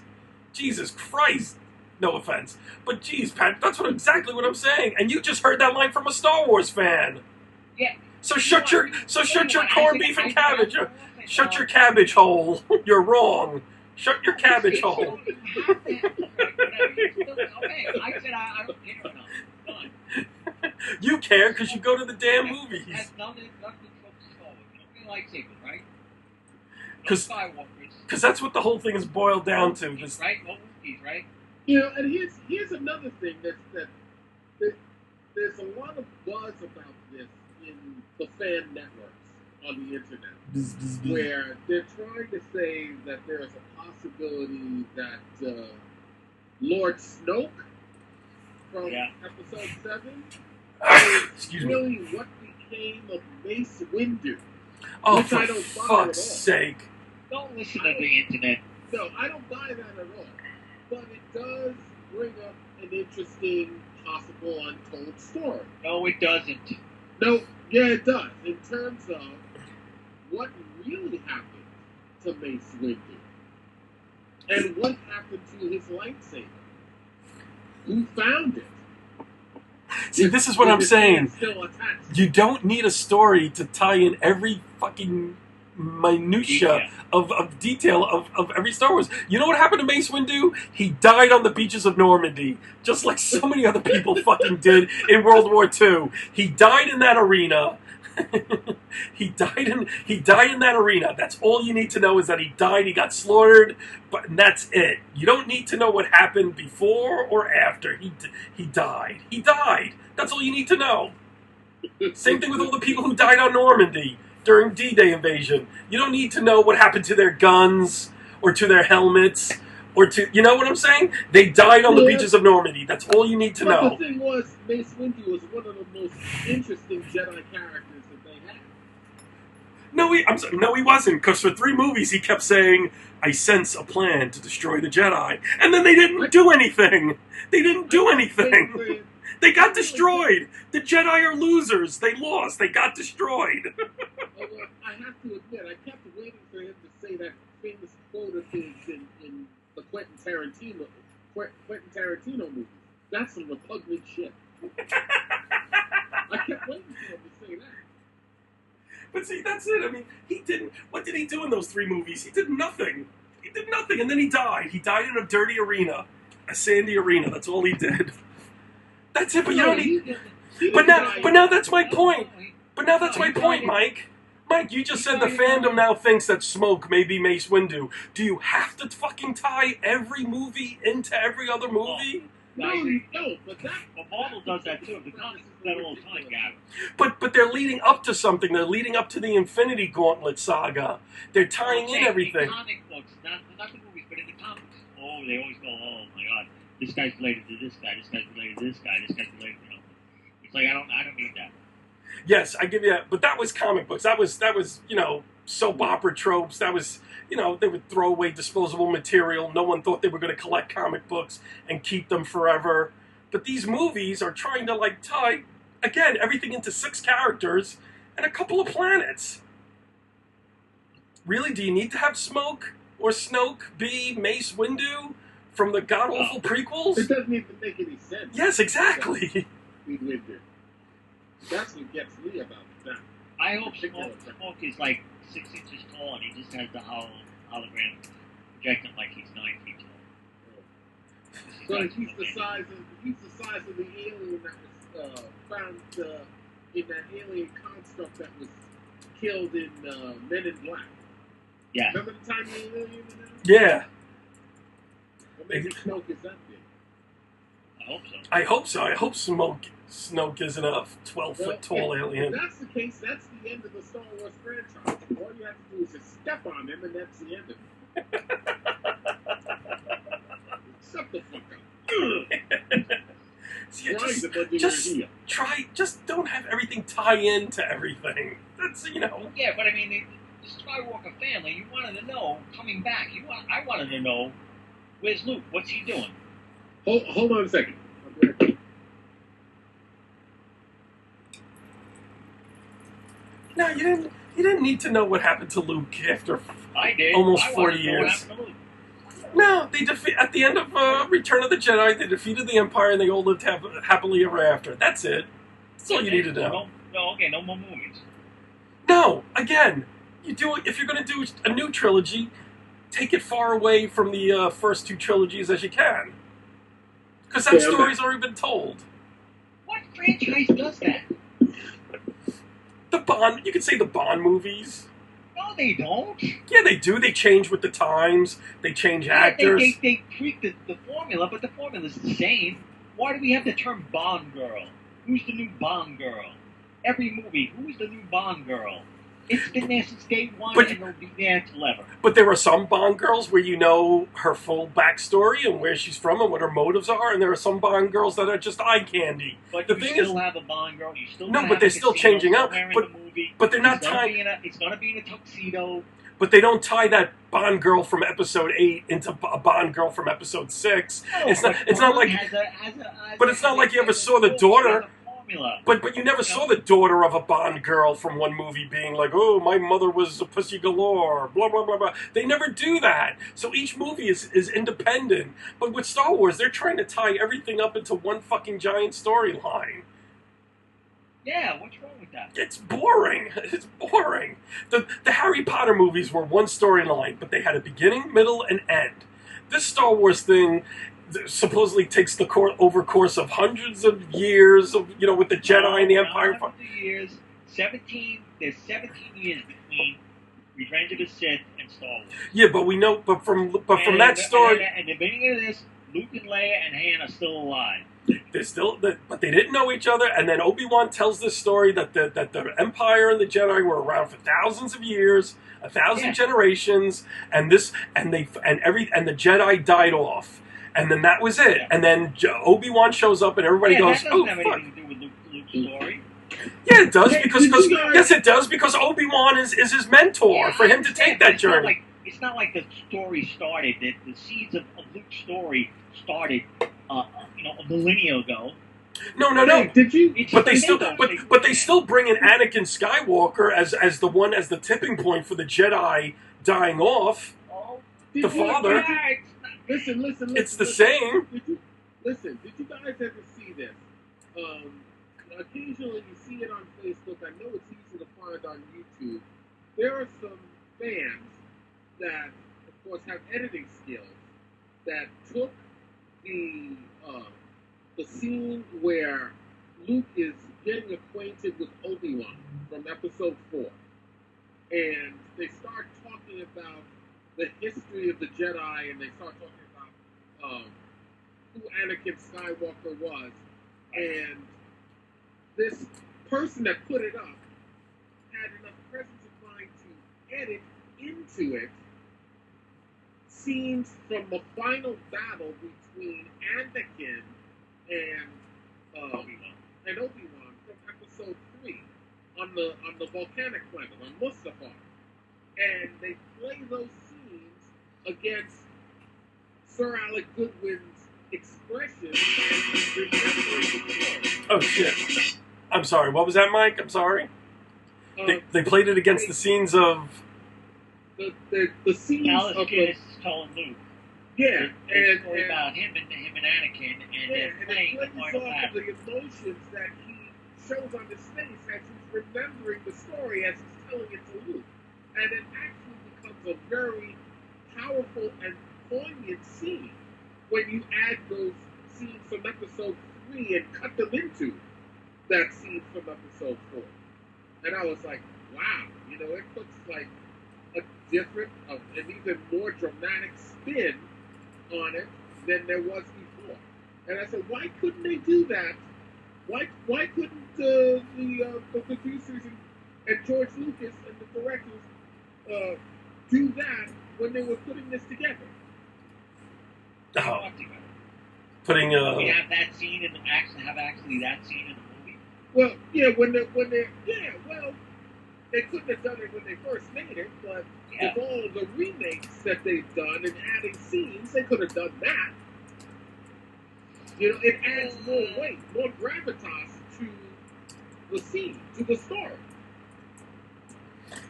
Those prequels were just cash grabs. I think that's all they cared about. Yeah, they were. They were. This was I think I wanted to tell the story. I think when I was watching that first one, I said he's making this movie for kids. He's got a whole bunch of kids. He doesn't write movies anymore. He makes cartoons, and this is really for a young audience. This is not for the people that grew up with Star Wars. That's all I heard. Yeah. For what? The prequels? For what? The prequels? Yeah. The prequels? Yeah. No, I thought the prequels were basically for fans who grew up with the first trilogy. See, Jar Jar Binks, I think, is a straight kiddies, and then you put a kid in a chariot race. Anakin is a little kid, and all his little friends, and that kind of thing. And then remember the journey to Jar Jar Binks Undersea City. It was just like that. The big giant fish comes out and eats the other fish, and then 2 minutes later it happens again, and I was just like, wow, this is part 2. This is yeah. And then they don't really fight anybody. They fight robots. They fight robots, yes. But those things were geared towards kids. But the storyline was very much like, it was basically how Anakin became Darth Vader, which a kid going into Star Wars blind wouldn't know that. But that storyline was for adults. I give you that a lot of it was for kids. They failed, and the script failed, was getting the audience attached to little Annie. And he was an annoying little shit. He could not. Yes. Yeah, so, he failed at that, but he wanted the audience to say, look at this little kid that became Darth Vader. Look at this sweet new guy who loved his mother and had, all his potential. He was a mechanical genius, and he was a great pilot, and all that thing was wasted. And he became this dark, soul-sucking android. And that's not for kids nowadays, at least in America. No, I think it is. What was with the whole thing about this midichlorians business? Why was that even necessary? That was so stupid. And it was just almost like Dragon Ball Z. When I watched Dragon Ball Z, everybody could sense each other's power levels. So why does anybody fight? Just go to your next power level and say, look, I'm 9 points higher than you. Go away. Well, you still gotta fight because you could have an off day while fighting. Yeah, but in Dragon Ball Z, the power level is really different. But it's like the midichlorians. It'd be like, just go get tested for midichlorians. Like, oh, my midichlorians are, phase 6. Yours is only phase 2. Go buy. Hey, Ma, no, can you, but again... Ma, when you wash my sheets, can you add some of those midichlorians and mix my sheets up? But you're right, guy. But I'm saying, look at Buster Douglas. He beat Mike Tyson. Mike Tyson was so much more powerful, and he had one bad day. No, not at that point. He was out of shape. He didn't train right. Because he was the toughest man on earth, and he thought no one was going to beat him, so he got lazy and sloppy. But I'm sure that's why you fight. But he wasn't powered by midichlorians. But what I don't understand is how the heck does General Grievous, a fucking robot, have 6 lightsabers on him? That was all the Jedis he killed. Well, but to me, it's like then the fucking Jedi are a bunch of losers. You can't beat a robot. You fucking lose to the Empire. One of your own turns against you and slaughters you all. The Jedi really are a bunch of fucking losers when you think about it. Yeah, I agree with you, guys. Did General Grievous have any... Now, here's the thing. Did General Grievous have the power of the Force? Or no? Or did he just have 6 lightsabers because of all the fucking Jedi he killed? Because midichlorians are supposed to be the high blood count. So you're telling me that again, which contradicts what Yoda said in Empire Strikes Back, that the Force was this unifying thing between all living things, a rock, a tree. But now you're telling me the midichlorians are the only reason why you have control of the Force. So do robots have midichlorians? No. So why do robots have the lightsabers? But See, to me, it makes no sense. Robot. Who, Grievous? Grievous was a robot. No, he wasn't. He had a cape. He was a robot. He had organic portions to him. Oh, and that alone enough was to give him enough midichlorians where he could beat Yeah, six he Jedi. No, he wasn't a Jedi. He just kicked the crap out of Jedi. That's okay, guys. See, He had more of Jedi suck. the organic being ratio than Vader did. And he was far able. less, Jesus. far less of organic material, but it was there. So Wow, I thought that was. and so he's still able to kick the shit out of six Jedi. God, the Jedi really suck. Why should we root for them? why do we root for them in these movies? They had this Jedi council of all these Jedis, and then like all of a sudden 2 Sith come along and wipe them all out. And one of them doesn't even fight anybody. He fights Yoda. The more you think about it, but the more Star Wars really is stupid. Sorry. But it's also, that was a huge cultural touchstone. Remember that first movie? Oh, hell yeah. And now, think about it. We're not talking about Star Wars 80 years later because, it sucked. No, not at all. I agree. That first 2 movies, at least, were very cultural influence. I think a lot of people were turned off by Return of the Jedi because of the Ewoks and shit. I don't think so. Really? I think a lot of people were turned off. It stopped becoming like something that was influential, I think. Sizes. Just because they were short.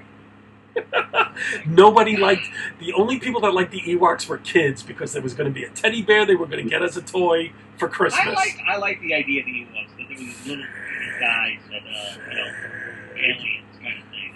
Like, you know what I mean? Like in Star Trek, you show, let's see the next generation. Oh, look, what funky head nose pieces are the aliens this week going to have? Yeah. But they're all different, the Ferengi are this, the Cardassians yeah, are but this. I'm talking about the aliens of the week. They all had like some funked up nose, and that was it. Really didn't have like a real flavor to them. The nose and the forehead. Hey, but that's the limitations of a TV budget. I understand. I'm just saying that it was like, cool. Usually we meet aliens, and they're the same size as us. Well, the Ferengi are midgets. Buster, Flash Gordon. Ferengis are midgets. I could say the Ferengi are shorter. Those space hippies. What was it from the original series, Mike? The Clint Howard baby. Yeah. That was a midget. It was a fucking midget. Yeah. But that size difference is few and far between. That's all I'm saying. Yeah, that I give you. Again, it's limitations of a budget. I understand. But I do know what you mean. But forget it. And like I said, Star Wars was never trying to be science fiction. They were never trying to be Robin Hood or Dick or. No, it was an adult fantasy. Right. Where he was trying to emulate the Flash Gordon stuff, and it came at the right time, post-Vietnam, post-Watergate, and it was a feel-good movie, and that's why I think, if it came out later, who knows if it would have been a success. I think the timing on it was just right. Yeah. I don't know. I think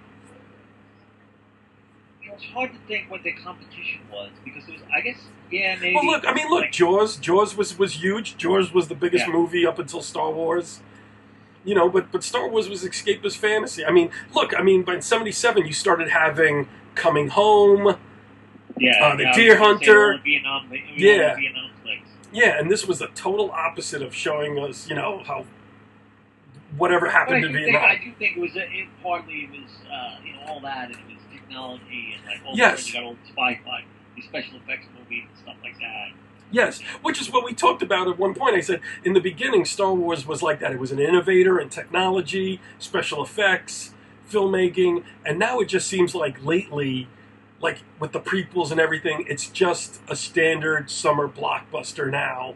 While something like Avatar and James Cameron is always pushing on all his films, he's pushing technology, he's pushing filming. Dancing with Wolves in Space. But look, but the 3D The technology that he showed it with was innovative, but yes, the story but that's what I'm saying. Star Wars used to be like that, where you went to a Star Wars movie to see the latest innovations in technology and filmmaking. You don't get that anymore. You don't get that anymore with Star Wars. It's become standard. What? You know, besides Avatar, you used to like, remember when Terminator 2 came out and they told about, oh, you gotta go see this because it's special effects are unbelievable.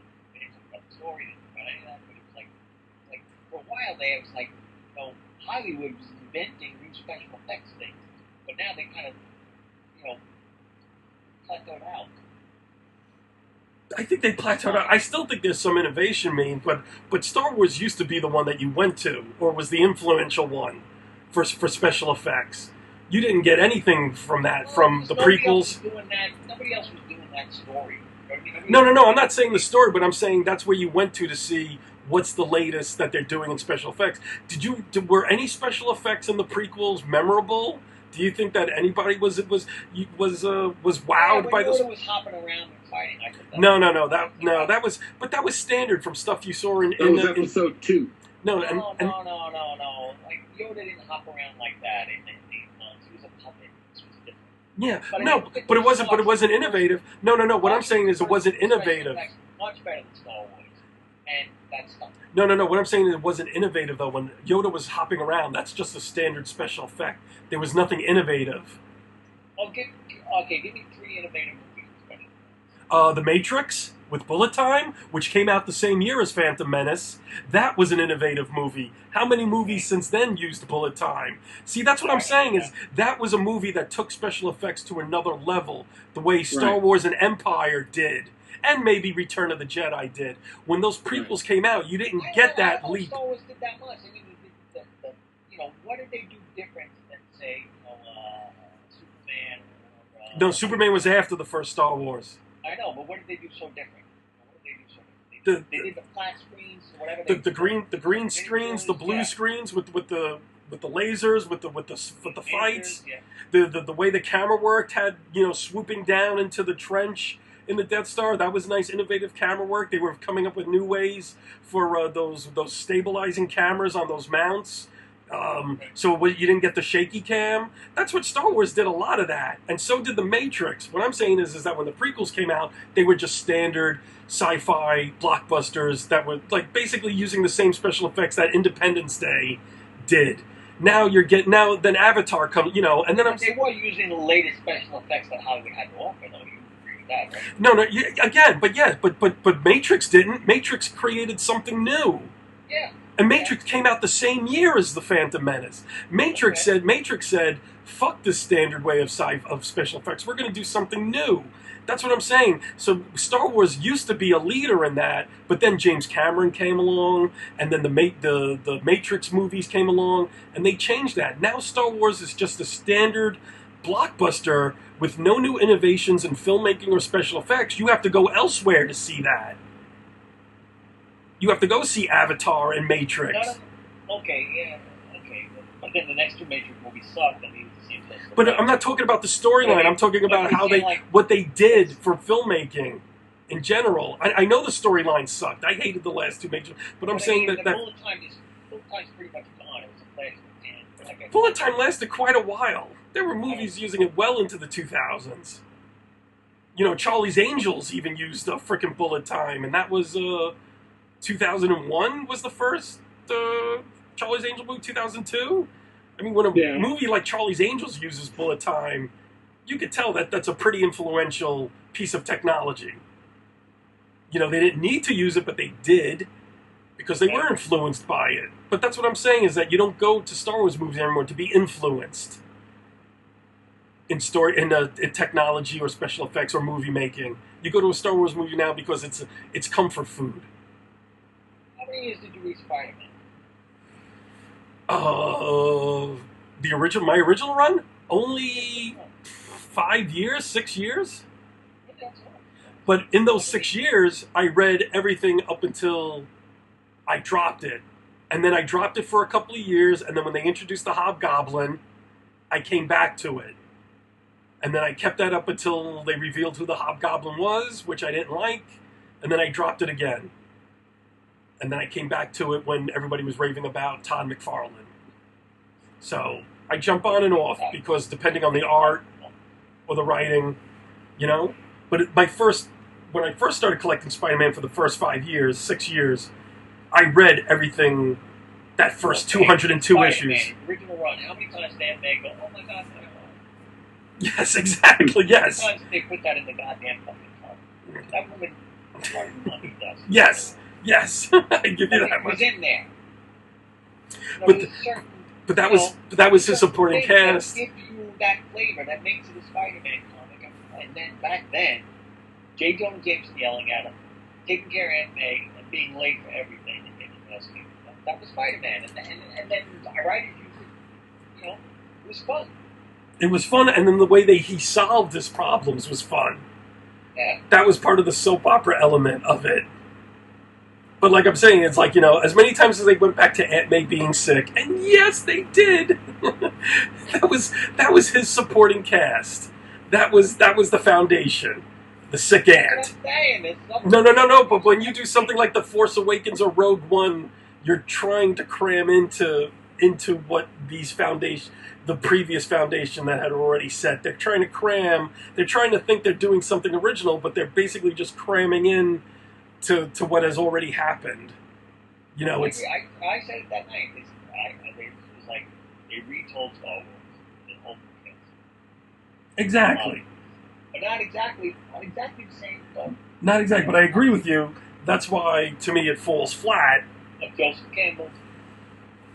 I didn't feel like she was on a hero's journey. Because she wasn't on a hero's journey because like Luke did, when he found out who his father was and the burden he had to bear with his father who destroyed the Jedi, and he had to redeem himself and the name of his family. That's more part of the hero's journey. I didn't feel like I got that with Rey or with Finn. Maybe 3 movies in one. No, but again, the first Star Wars movie, New Hope, established all that very quickly and very well done. I feel like with these things, they're just trying to cram in stuff to what has gone on before for fan service. That's what I'm thinking. I know you don't agree with me, but that's what I think. And like I said, they have a built-in fan base. They go see it. They're not setting any new records at the box office. It's still nothing has overtaken Avatar. So people aren't like running out to in droves to see these new sagas the way they did it. Those guys aren't going to be kicked out of their house anytime soon either. No, they're not. But that's what I'm. But it's not like it's not the be all end all isn't Star Wars anymore. Like I said, it's become comfort food now. And I don't know. You got a whole generation. But you're still telling the same old story. That's comfort food. Maybe.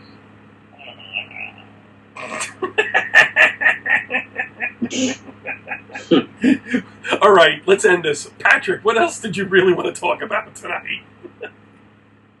Free Comic Book Day. Yeah, we beat that horse to death. Yes. Yeah, we did. Free Comic Book Day. For those who don't know, Free Comic Book Day is a day that came up with how long ago, Gary? About 15 years ago? Yeah, it started post 2001, I think. I think it started 2002. Okay. And it was, we sort of have an event to bring people into the comic book store and give them comic books. Say, here, read this, and come back later and buy more comics. And, they had to me, it got bigger and bigger. And for a while, I think it's sliding down a little bit. It used to be a lot more. I don't know. Maybe I don't get it. But they have a lot of comic books for kids. And I just feel like it's a great event in terms of one day, and then people get their free comic books.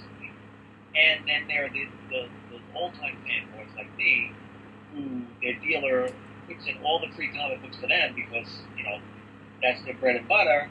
And, it's kind of like preaching to the choir for me. I'm going to buy the comic no matter what. They give me a free Star Wars or Free Nightmare, whatever it is, and I just don't know how effective it is as a tool to gain new readers in comics. And Gary owned his own store, and he was how many free comic book days did you go through? 3, Gary? 3. I lived through 3. And Gary's store, I was a baby, and that's how I met Gary in the baby store. And Gary's store was right across the street from school, and it was really great for kids. He said there are kids right here, and I'm gonna try to get them in here and have products for them. And he did get a lot of kids come in. But again, you feel that Free Comic Book Day really helped you in terms of building up your customer base? No. Honestly, maybe 1 or 2 a year came back after Free Comic Book Day to start reading something else. But no, most. You see a lot of people you never saw before they came in to just get free stuff. Yes. Yeah. Oh yeah. They came in, and I didn't see them again until the next Free Comic Book Day. And so I'm sorry to say, I don't think it really helped. Now, how much did you have to shell out for those comics? Not much, actually. Again, Diamond. What I didn't like with Free Comic Book Day is that you have to order these books in January, and pay for them in advance, right after the holidays when you're trying to pay off all your Christmas bills. Yeah. So that always pissed me off a little bit. But the thing is, there was we only paid 27 cents a copy for every comic. What do you usually pay? What would you usually pay? Usually we pay 30% off cover. Yeah, if a book was $2.99 around that point when books were $2.99, we only paid 40% of that, which was $1.20, a little bit less. So remember how crazy it got? Everybody, Free Comic Day. This is a good thing I thought of this. It's there always seem to be books that come out on Free Comic Book Day, and you never see them again ever. Yep. It's yes. There was 10 kids books that came out, and then you never saw them again in your whole life. You never heard about them. The comic sites never talked about them. I didn't go that low on a Comic-Con list. Yes, totally agree. There were some things. I mean, like Free Comic Book Day would be a preview for some upcoming kids books. But the thing is, they only gave you a few pages or a chapter of it. That book wouldn't come out until months later, and then you had to order it. And then basically it was word of mouth which made that book sold. In my case, but yeah, Free Comic Book Day. Do you remember any books that came out on Free Comic Book Day that sort of became hits or had a healthy customer base? That books that started off becoming hits? No,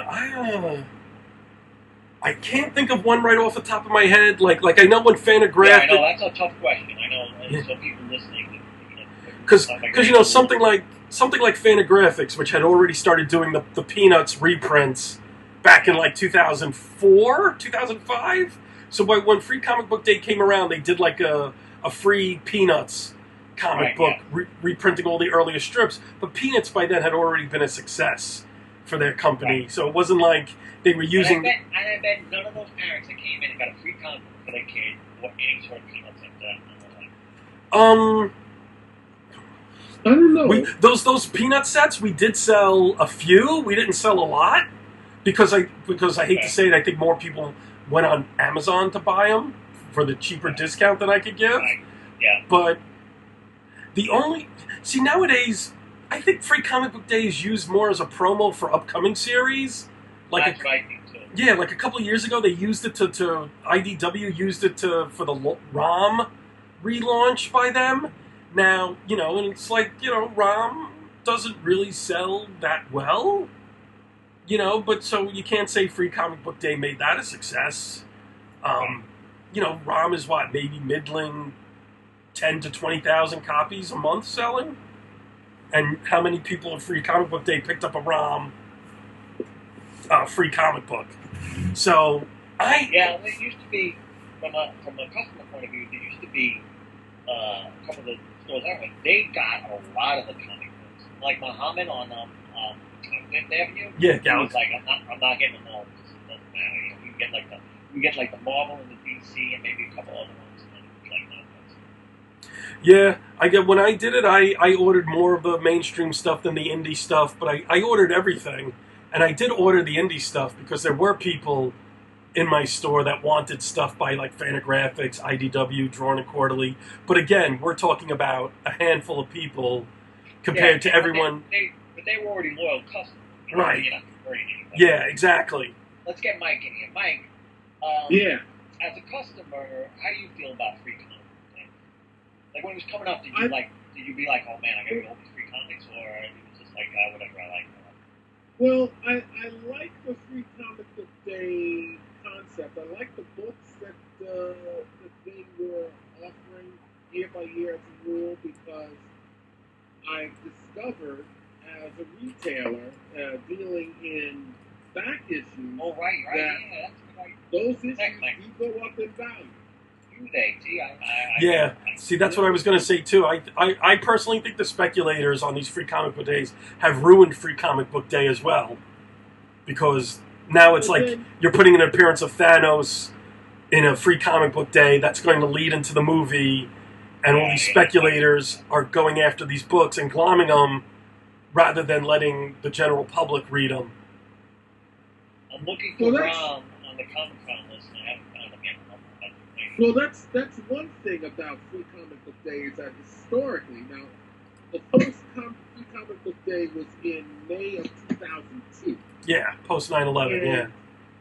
Right, and for the exception of 2 years, which is 2005 and 2006, free comic book day always fell on the day after a blockbuster superhero movie was released in theaters. Yeah. Right. So for this year, it's going to be Guardians of the Galaxy Volume 2. Last year was Civil War. Yeah. Free Comic Book Day really didn't take off until the first Iron Man movie. Because Free Comic Book Day was right after, was the day after. Yeah, and that really made it an event. Yes. More than... Now, like you try to get artists in and make it more like, not just like, hey, I'm going to get free, like trick or treat.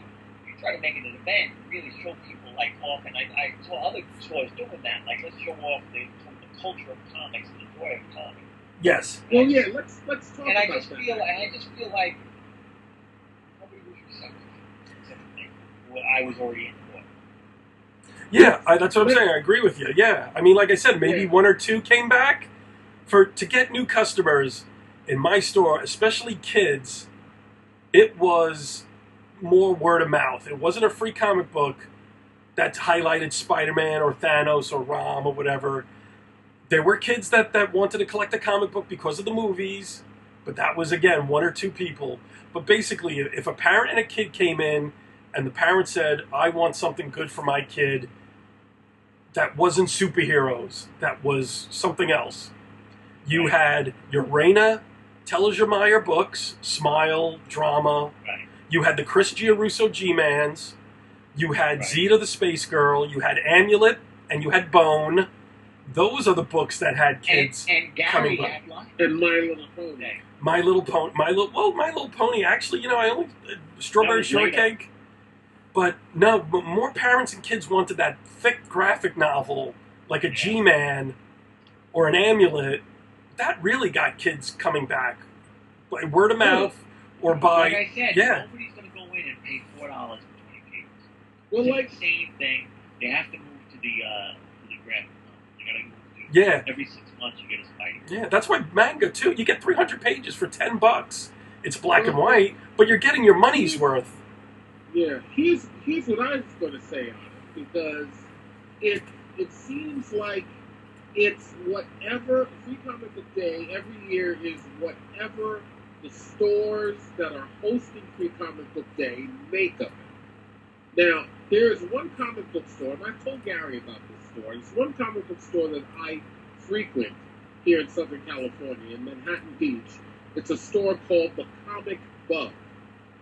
And what they do is, every Free Comic Book Day, they turn it into a major event. They turn it not only into a day, but a 2-day event.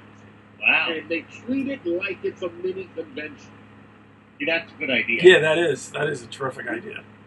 I'm looking at the co-owner of the store, Mike Wellman, on his page on Facebook, and he says, "Hey gang, I'm going to post a guest list for FCBT weekend here. If you believe you are booked and don't see yourself on this list, please comment below or PM me. I'm pretty sure I've left some folks out, but it's not because I don't love you. It's because there are a lot of guests and have been confirmed on various platforms, Nice. as well as out and about at shows. Here goes. Now he has two stores, one in Manhattan Beach and one in Culver City, and a lot of these names are indie creators' names, but some of them that I recognize, like Rick Remender and Andrew Robinson and Dan Wickline and DJ Kirkbride, Larry Welch, isn't I have no idea who Larry Welch is. Yeah, me neither. isn't he from AIT Planet Laura? Never heard. Ooh, no, I thought that was Larry Young. Larry Young, I'm sorry. Barbara Kiesel, Barbara Randall Kiesel. Oh, I like her. Yeah. Who else am I seeing here on this list? Aaron Cooter. All right, we don't need to know the whole guest list, Mike. You No, know, I'm he not does a reading great the whole job. guest list because it's too long. Yeah, but I mean, we get it. He does a good Yeah. show. But how many stores do that, or can do that? yeah. Like Midtown. And then What does Midtown Comics do, Gary? I don't. They do something, but it doesn't seem like that great. No, most years they just get one or two creators to come in, but most of the time, I went to Midtown a few times to pick up some books. What they do is they have you wait online, and they just set up a table with all the books out, and they have you walk around in a line with and they direct you to this table, this table, this table, and you're allowed to take one book of each, and that was it. And I think they kind of limited it after a while, where you couldn't get. Yeah, a lot of stores do. Yeah, Mitch too at St. Mark's. As much as I love St. Mark's, Mitch only lets you take 5 or 6. I think Midtown started doing that too. Me, I let everyone take one of everything. I wanted everybody to take one of everything. What about the guy? On Broadway? What do they do? Oh, Forbidden Planet? I don't know. Forbidden Planet. Jeez, wow, I don't know. If they One were of on those few Broadway, stores they that could really, has they could space. really, they're right on Broadway. They could really, grab a crowd. Like Midtown, they're on that block. They're on the second floor. Over on Lexington. The downtown one, they might be able to do some stuff. But, Yeah, I even think the one on 40th and 7th. I mean, that's been around since what, 98, 97? And they have those big they're windows. upstairs, and they're in a kind of a crappy neighborhood on the weekend. But Pat, look at that window display. I mean, everybody walking by knows what the fuck that store is based on their window displays. Those things are huge. So if you want a free comic, you know where to go. Yeah, maybe. Here's another question I have. Is there any comic that you got on Free Comic Day that you really remember and thought, wow, this was a really good read?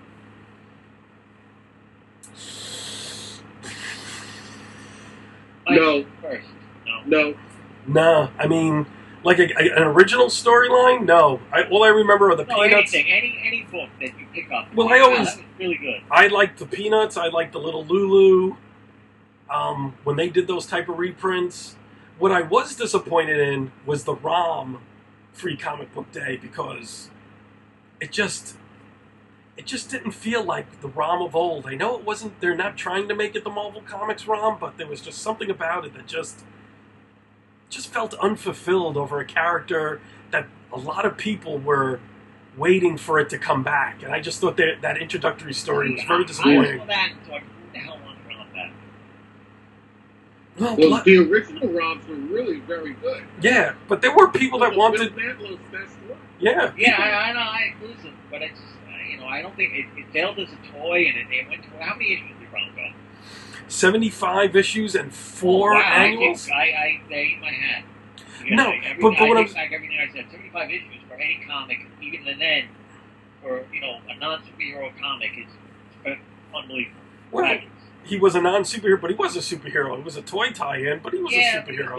Yeah, and he was integrated into the Marvel universe. I know. I read team up with the X-Men. Yeah, but I'm saying, Patrick, when they were announcing Rom was returning to IDW, when they announced it at San Diego, the room went berserk Really? when they showed the logo on the screen, and I think Wow. people were clamoring for it. People were always talking about Rom. Look how many websites and blogs I love are dedicated to Rom. Rom. But I love him. Yeah, exactly. Yeah, now the book I barely will say cracks this, and 10,000. to this day, the comic that I remember that I really liked, that I thought was really good, was a Brian Michael Bendis comic called Dark Reign, and it was a team up between the Avengers and the Dark Avengers. And remember that guy, Mike, where they made it? It wasn't the same size as a comic. Like the area length was like an inch less. You know what I mean? Like if you put it on top of a comic book, it wasn't as long and it wasn't as wide. Yeah, I think. Remember that? Yeah. And it was just like this little story where Frost Giants come to Manhattan and the Avengers and the Dark Avengers team up. And I just remember Ares. He just had such a knack. Ares started calling Lord Thor, and every time, what's his name, opened his mouth, he was like, "Shut up, he's a god." What's his name? Green Goblin. Norman Osborn.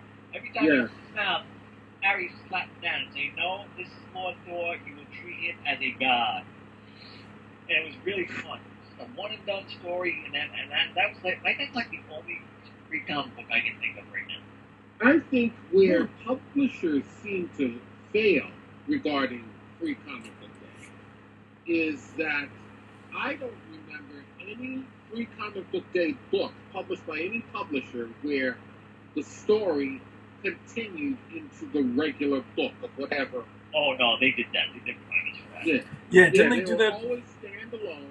No, they did. No, they did it. Yeah, the last few years, Mike. Even Marvel with that the Thanos storyline in Infinity or something was first released from Free Comic Book Day. Yeah, they did a lot of them. Which is what pisses me off. Setting up. Which is what pisses me off because that's when the speculators get all those free comic books because it drives up the price. Which you want to give it to an audience to keep coming back. But then the speculators jack up the price. You know what I always felt about Free Comic Book Day? They didn't outreach enough. And Marvel and DC cannot complain. They're part of, conglomerates, especially now with Disney. There was no outreach to schools. They were like, I would tell my sisters, the teachers, say, tell your kids, blah, blah, blah. They never got on the news and saying, oh, Free Comic Book Day's coming out, blah, blah, blah. Like, they can't do an interview in, like, 17 magazine, talk about, Kamala Khan or something like that. They just never, reach out too far. No, and it's especially interesting with Disney, who their comics would sell in the millions in Europe, right. and elsewhere around the world. And even though, those Dell and Gold Key books were kind of popular here, they didn't sell like they did overseas. And I'm really surprised Disney has not pumped up their arm of their publishing empire. You know what I heard, and I don't know how true this is, just telling me, I think Jim Zub told me, was, their, how Disney started coming out with all their books, and then they would collect them real quick into hardcover. The hardcovers were in the Disney stores, and they sold. They were like Figment and all those ones, and then Something Mountain. But those sold really, really well here and overseas. And then I heard that anything they put in the Disney stores sells. Huh. Okay, that's and it's hardcover, which is even more interesting.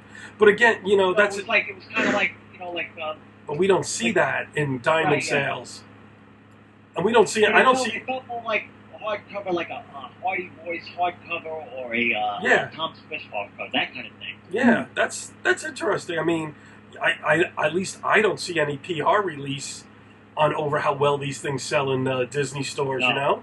Because all we get is the diamond information. Yeah. Also, I felt like Marvel and DC should be sending out editors and artists and stuff to schools and bringing remember, guy, I told you I was on the comp list for DC for a while, and how much crazy shit I got. Yeah.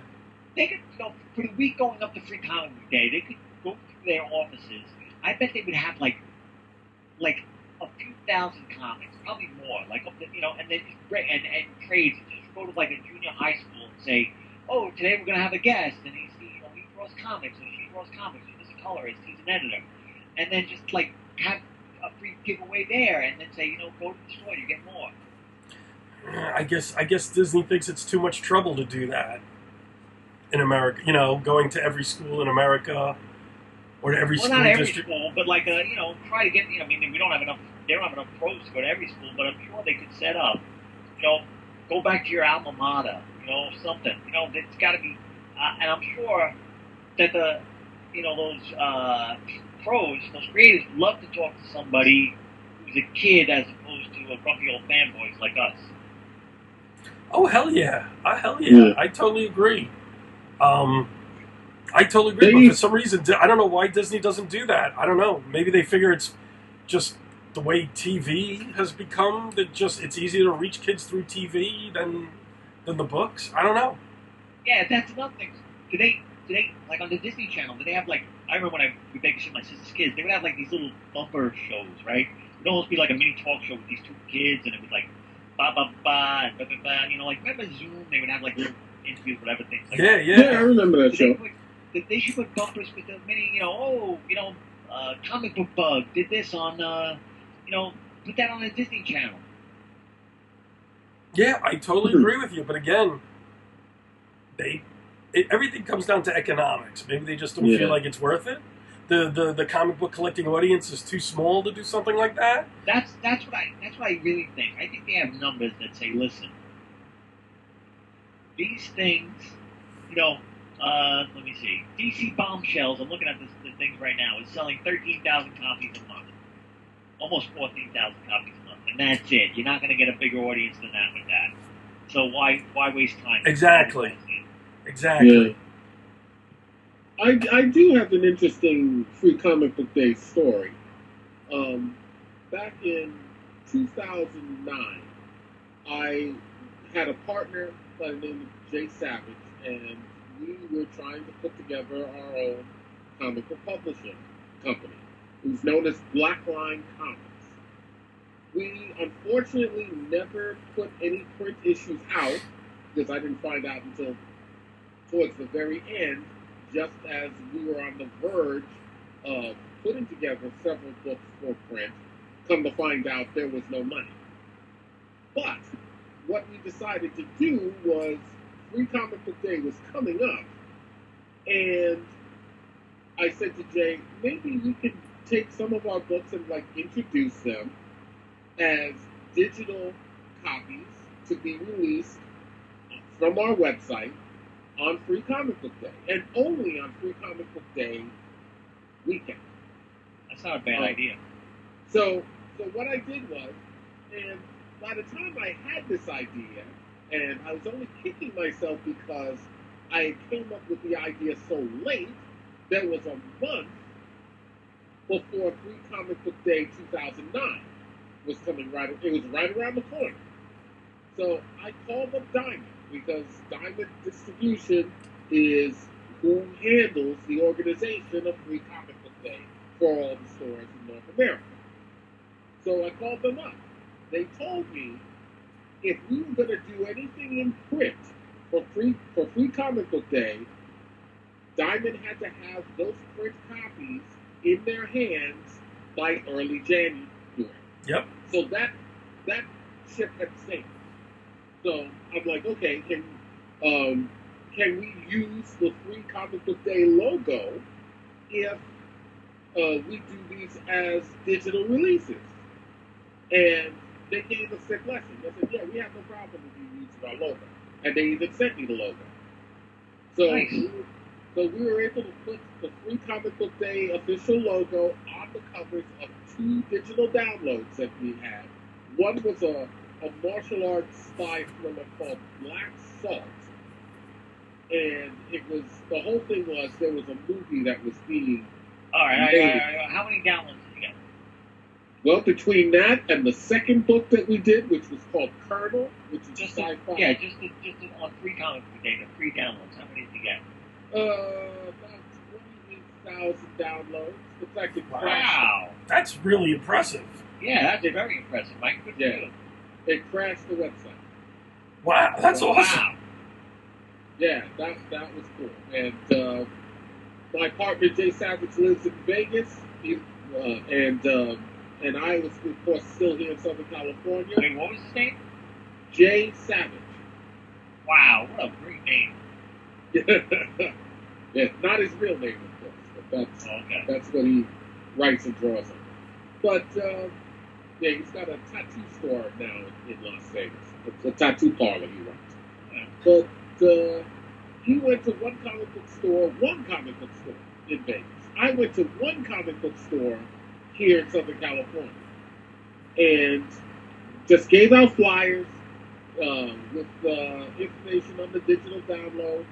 We had it timed on the website, so you could only get it for a 24-hour period. Nice. And by 8 p.m. that night, it crashed the website. Wow. So 2 issues, 28,000 downloads. Yeah. That's pretty damn good. That's 14,000 an issue. That's better than a lot of Vertigo and independent titles. That's really good. Yeah. I'm looking at the sales chart now. Captain America Sam Wilson came out with 2 books in January. 17 was 22,852, and 18 was 21,800. Jesus. Yeah. Jesus. I mean, that's and this is like a hyped up book. It's not like, the return of Forbush Man. Yeah, I mean, well, I think it's a hyped up book, but I think people are sick of all these events like we talked about. Maybe more people are just waiting for the trade. That's what I see all the time on Facebook. Yeah. Which means there is some merit to going to a trade first as a company. Yeah, but I mean, do you see retailers? God, do you see retailers carrying this on into the future if it doesn't happen? What, being a retailer or Free comic book day. Wait, I don't. I honestly felt that like 90% of the comics went to their regular customer base. No, wait. Before you answer that question, isn't there a similar free comic book day event that Diamond hosts through its member stores that takes place around Halloween? I heard that, but I never saw any. Yes, they do. They do another free comic book day around Halloween, which is Halloween themed. I had it for my last year. No, I had it for 2 years in my store. They started it. It was Halloween. It's not as big as free comic book day. It's not hyped enough, but those free comics giving away instead of candy for the people that came in trick or treating in my store was wonderful, and they did a lot of good stuff. The 2 years I was there, they did a lot of like old Dell and Gold Key kids horror comics. They reprinted. They did like Little Lulu themed stuff. They did like all these obscure titles. It was good. Interesting. It's still going on. I still see it advertised in October. Yeah, I don't see like he doesn't participate. It's nowhere near. I don't see. It's nowhere near. It's nowhere near it, because at least Free Comic Book Day you could tie it into the movies. But again, the movies don't bring in new readers. Like you said, Captain America, 22,000 copies for a guy who starred in 3 movies already. And and those movies made millions. You know what I always thought, especially now that having superhero themed movies is in full swing and has been for a while, with no let up in sight over it. I think that there should be like a little kiosk in the theaters that sell comic books. Especially when you're showing films like that. I've been saying that for years. They should have done something like that. Do a standalone story on the character of the movie you're watching. But again, you're talking economics. Think about how many movie theaters there are in America. You would have to tell Warner or Disney to do something like that. The only time I've ever seen that done was for the release of Dick Tracy, believe it or not. Really? Yeah. Really? And I don't know how well it was received. I didn't see. I don't remember that. Yeah, I don't remember that at all. Yeah, Yeah, remember I know we did like they a. did that in Yeah, I remember we went to see. I can't remember what movie it was, but we got pins. Didn't they gave out pins. That was the first. That was the second Captain America movie, Winter Soldier. Okay. Yeah. Yeah, we got free pins for that. That was cool. Yeah. But again, you have to. For Dick Tracy, I remember that book because Kyle Baker did.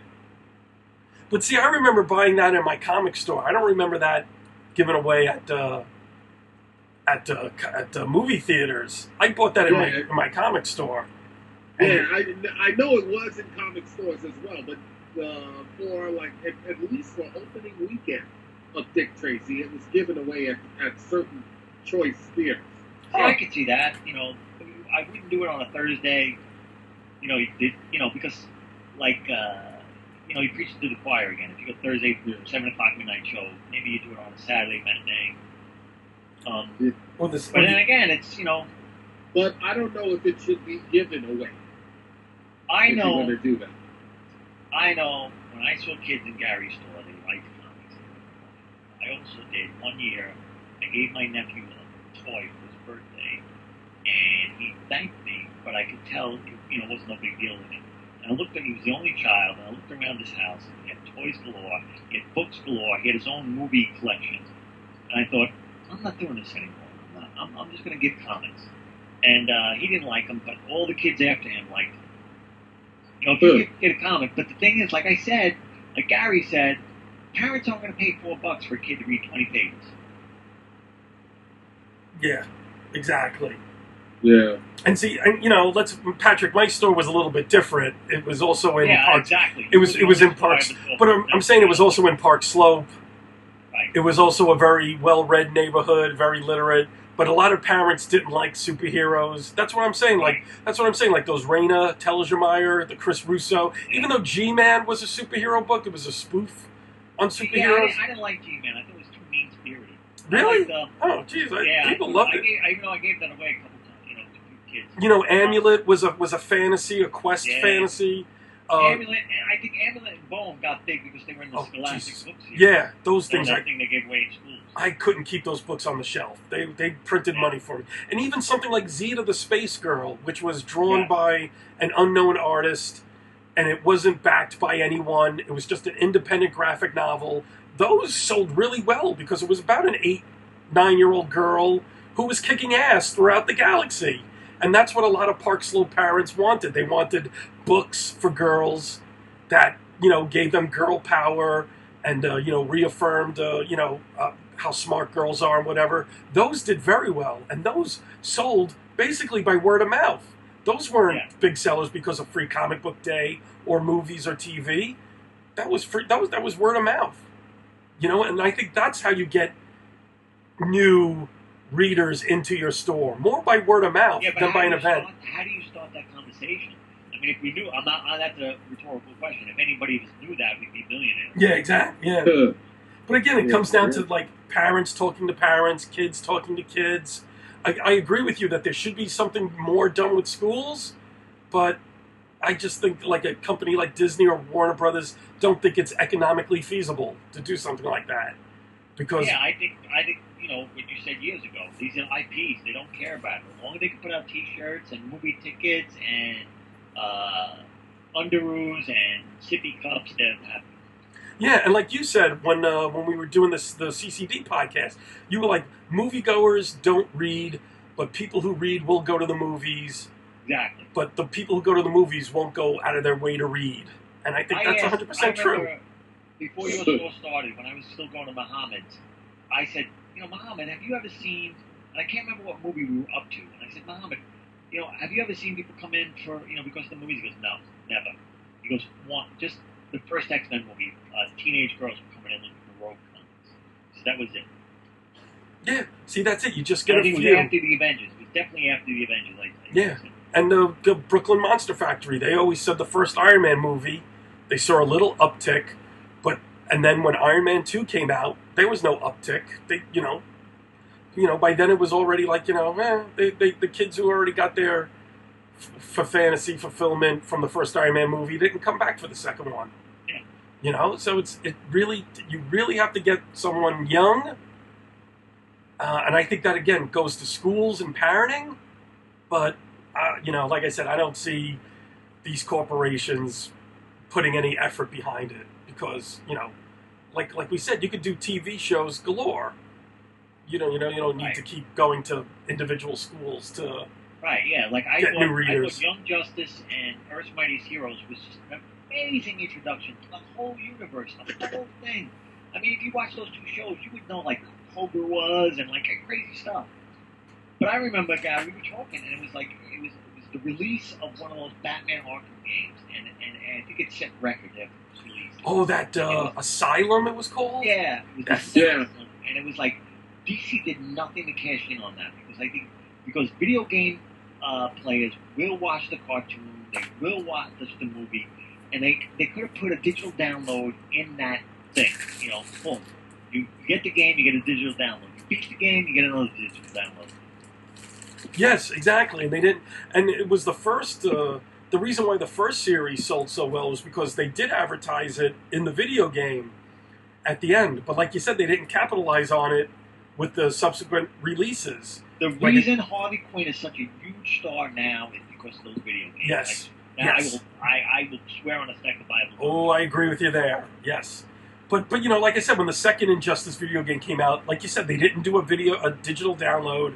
They didn't do anything to tie it in to the comic or to going to a store. They just, it was successful the first time. Okay, that's enough. That's the way. Even though there's a huge overlap between that fan base. Yeah, they didn't capitalize on it. I don't know why. Again, but again, I guess just slapping an ad at the end of a video game for the first release saying, hey, this is a comic book, is a lot easier than just doing the digital download, doing the tie-in with the stores, I don't know. This whole comic book industry is so fragmented. Yeah, but I mean, we've been hearing the death knells of comic books since, the 90s. Yeah, I know. But there's always seems to be just enough people to keep it afloat, it looks like, But now the movies are keeping them afloat. On your pull list? I think there are 3 on my pull list. I get 4. I get the 2 Captain America books. I get Nightwing, and I get Future Quest, which is ending. Nightwing. And I get 2 books from my nephew. Nightwing. I did add a book this week. I added the storyline that's going on between Batman and the Flash right now. The button thing, yeah. I read that Batman one, and I was like, wow, this is good. That's what a lot of people online on Facebook said this week, that it was a really good storyline. It was, and I haven't said that about a DC comic in a long time. All right, I got to check that out. I still like DC, but I still feel like, I kind of feel like those fans when Crisis came out, they were all bitching. I feel like my post-Crisis DC universe is dead. I like Wally West as Flash. I like Kyle, Rayner as Green Lantern. I like Connor Hawke as Green Arrow. I like Wally hanging out with Jay and Post. That's what that. I especially like Connor Hawke. Yeah, I loved Connor Hawke. He was such a good guy, wasn't he? He was like a really decent guy. Yeah. But I want before this goes out of my head, and I've been meaning to say this, that the Marvel universe is starting to look kind of like the DC universe in terms of families. There were 2 Captain Americas. There was 3 at one point with USA Avengers. He was from the future. There's going to be how many Wolverines? Old Man Logan, X-23 Wolverine, and now James Howlett Wolverine. Why is Old Man Logan even back? I thought he was dead. I don't know. I don't follow names, but I hate names. I vote for Seth Wilson. Iron Man, there's 2 Iron Mans, and now there's 3. Tony Stark is controlling an armor. His disembodied AI is controlling an armor. What else? We got the young girl who's Iron Man. 2 Wasps. We got 2 Wasps. Yeah, you got Ironheart, you got Doctor Doom, and then you have Tony Stark. I'm moving on though. You have 2 Wasps. You have 2 Hawkeyes. You have 4 Hulks. It always felt like at one point. You got 3 Hulks. You got Hulk, the regular Hulk, Jennifer Walters Hulk, or whatever her name is. You have who's Amadeus, lost her consciousness. right? Yeah, and then you have Amadeus Cho. General you've got- Ross is the Red Hulk. Yeah, Yes. no, yeah, they got a Red Hulk. He's not the same guy, but they got a Red Hulk in U.S. Avengers. And then they had I'm a red female Hulk, too, at one point. No, yeah, but she's gone. Yeah, didn't Thundra become a Hulk or something like that? No, it was from an alternate timeline. It was Hulk and Thunder's daughter, and I really liked her. I thought she was really cool. And they had a She-Hulk comic that didn't last, and it was Jen and her tracking down a lot of the old, like Bronze Age villains and putting them back in jail. It was like a really nice thing, and it was like she had trouble fitting in with school, and she had mean girls doing her, and she still had like super strength, she had all back. I really liked it. What's his name? One of my favorite writers. Greg Pak, wasn't it? No, not Pack. The other guy, Fred Van Lente? Fred Van Lente. He did that one. But going back, there's two Hawkeyes, Captain Americas. There's more. There's a lot of like duplicates, the way post-crisis DC was. But I agree with you on Thors, that. there's going to be 3 Thors. There's the Red She-Thor, Unworthy Thor, and now there's going to be War Thor. But there's a lot of that going on. I don't know where they're going with that. I don't know if it's going to be successful. Yeah, I'm A not third Thor. Jesus. I don't know. I kind of like Unworthy Thor. I really felt like, oh, F you after I finished reading it. I'm like, really, Aaron, you went all this way for nothing. A lot of people said it was like getting blue balls. But also War Thor, like, where is this War Thor when, like, God Killer is slaughtering everybody in Asgard? Spoilers, anybody. Grandma, don't listen. After, it started, it was almost Sisyphus. It was like, I told you, the Collector had Thor. He would break out every morning. He would fight his way all the way to the Ultimate Hammer. Ultimate Force Hammer that fell through, the whole Crash Secret War thing. And just as he reached it, he would get overwhelmed by Collector's forces and get the shit kicked out of him and put back in the cell. Go over like Sisyphus. So then the last issue, he gets to it and he feels the thunder. You can see the lightning going off the handle into him, and he just blasts everybody away. Thanos sent a couple of people, he kicked the crap out of them. Hela and the Collector and all that. And he said, this hammer is not my hammer. It's not calling to me. And he left. And then, the last panel, you see somebody else pick it up. And something like, I'm going to be a new Thor. I'll be called War Thor. And you're just like, really? Like the War Doctor? Yeah, exactly. It sounds like, yeah. It's like, see, I think comic books are just taking a lot of stuff now from movies and TV. Nah, it's probably not the same. And I'm my guess it's Odin, because it kind of looks like Odin, but they might take us out, like the Tyr or whoever the hell it is. But, because Odin's not around now. Hela's, what's his name? Freya is running Asgard, new Asgard. But I said, I think Jason Aaron's run, while it's going to be legendary, is a subversive critique of masculinity. Is New Asgard? I can see that. Overall for Homer? It's not there, but it's still around. It's called Asgardia, and it's like I said, it's Freya and the ruling council of women and the goddesses, and then the goddess council. Oh, excuse me. But Patrick, I could see your point about the dealing with masculinity issues in Thor. I could see that. Because that's all Thor has ever been, is just an id. Just very, very emotional, likes to fight. Being the strongest in the room, with the Avengers. So yeah, I could see that. That's interesting. Again, when I see it, I like to check out those issues. Or I'll just pick them up. I had the trades. I'm telling you, you got to read it. I'm telling you, it's really good. And the art is Isaac Rivet's art is like, oh God, he is amazing. Any art in any comic book, and I will put this up against it. Any fantasy art, any Frank Frazetta, any Boris Vallejo, any Hilbrand brothers, I will put this up against them. It is great. It is really fantastic. A feast for the eyes. Who is this? Isaac Rivet. Where's he from, Gary? He's from Czechoslovakia? Maybe Croatia. It sounds like something like that. Those countries, that area. Yeah, he's good. He is. He's amazing. I'm telling you, just buy the trade. You will not regret it. It's really a good read. Maybe but at the same time, it really undermines a lot of what Thor is. Maybe I'll get it on Free Comic Book Day. I'll pick up the trade. Unfortunately, you're not going to be around, you rat bastard, so we can't drive around to comic stores. One of my nephews that I converted into a comic fan is making his first Holy Communion, and I'm going to bring him to a comic store. Oh, very cool. Hours. Yeah, he like, remember those Who's Who things that Marvel and DC used to come out? Yeah. Yeah, I used to love they still come out. Yeah, they still come out with a book like that. I swear to God, this kid's got it memorized. Very cool. You know, for a soulless ginger, you're an all right uncle. What can I say? That's true. That's a fair comment.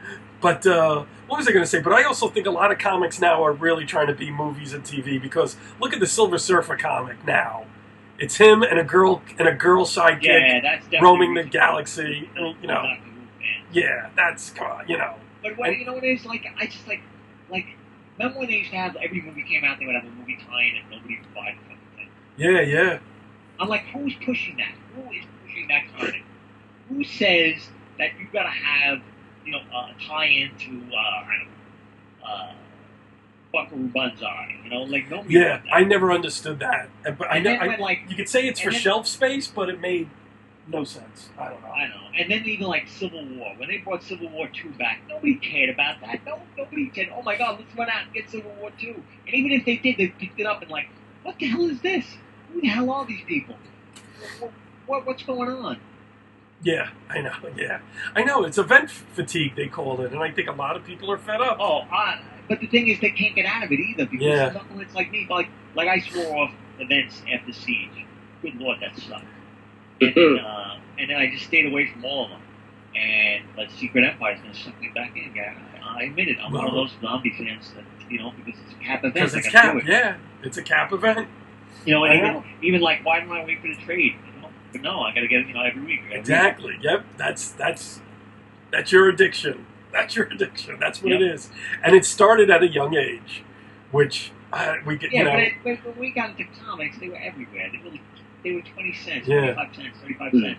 You know, I used to read at the you know, whenever we went on a school trip, everybody bought comics. You know, and that's when I went to the barbershop. But that's why Archie's and Disney books are so successful, because they're still everywhere. They're still sold in Walmarts, supermarkets, you know, 7-Elevens or whatever. They're everywhere. Yeah. By the way, the big publishers aren't. I read Afterlife with Archie. I recommend it. Yeah, I've been reading that too. And the Sabrina series was really good too. I didn't get that yet. I just read the first trade of Afterlife with Archie. Wasn't that good? Yeah. Easily transitioned into that kind of book. Exactly. And it really showed a love for those characters. You know what I mean? Yeah. Oh, heck yeah. We should talk about this more. You know, for the 3 people that are going to listen, I have 5 older sisters. So I had, like, my house was filled with Archies. And Millie the Model and romance comics and all that. I read all that. Yeah. I just always loved Archie. I just get it when, you know, whenever I can. I always loved Jughead, and I always loved Big Ethel, and yeah, yeah. Hey, I came up with something on the Free Comic Book Day page on Wikipedia. There's a paragraph about Free Comic Book Day's effectiveness. It says in the first 6 years, more than 2,000 retailers in more than 30 countries gave away more than 12 million Free Comic Book Day special edition comic books. The success of the promotion rests with each participating retailer. Most participants agree that Free Comic Book Day has been a part of a healthier comics market and growing comics sales over the last several years. Free Comic Book Day has also garnered press coverage in the news media. In 2014, the free publicity for the Free Comic Book Day event and the comic book industry from Facebook, Twitter, over 1,000 television news stations, and over 4,000 online news outlets was estimated at $3.4 million. In 2015, the number of shops participating in Free Comic Book Day increased 8% over how many participated in 2014, and the number of comic books ordered increased by 21%. Wow, that's pretty amazing. Has there been a huge downturn in comic stores, guy? A lot of stores closing up? No, actually, there's been a been a steady amount overall. I mean, it's like for every shop that closes, there's always seems to be another one opening up. I mean, look at what we've had. We've had ever since me and let's say Bergen Street closed within a couple of years of each other. We've had that comic store on Court Street, the one called like Mama Says Comics are good, and then we have Anyone Comics in Crown Heights. Crown Heights has a fucking comic store now, and so it's like. I heard the Bergen Street store was a nice one. Bergen was a very nice store. It was an upscale comic store. It was really nice. The other one, the one on like 6th Avenue and Park Slope. What was that? 6th Avenue and Park Slope? All the way down by like Atlantic Avenue. Oh, that was Bergen you're thinking of. Was it Bergen? Okay, yeah. Yeah. But Bulletproof opened up a store in Canarsie, I think. Yeah, so that's their third store. That's their third store, and there's there's stores that are always moving, but it's always a steady account of like 2,700 comic accounts in North America. That doesn't mean 2,700 stores. Yeah. It means accounts. Like I'm sure Midtown has 3 stores, but I think Midtown counts as one account. So. But yeah, it's a steady flow, and also I think, like I said, with Anyone. And so that's a new account, so they're ordering for Free Comic Book Day. So of course sales are going to rise. But like you said, look what happened between 2002 and 2008. 12 million free comics were given away.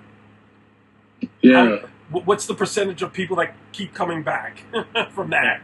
Like, 0.1%? I've been watching the sales chart. I like it. I don't know why, but, So do I. But it's like 100,000 seems to be that peak. You know what I mean? Like, unless it's like a special event with like variable, variants, 6 variants and stuff.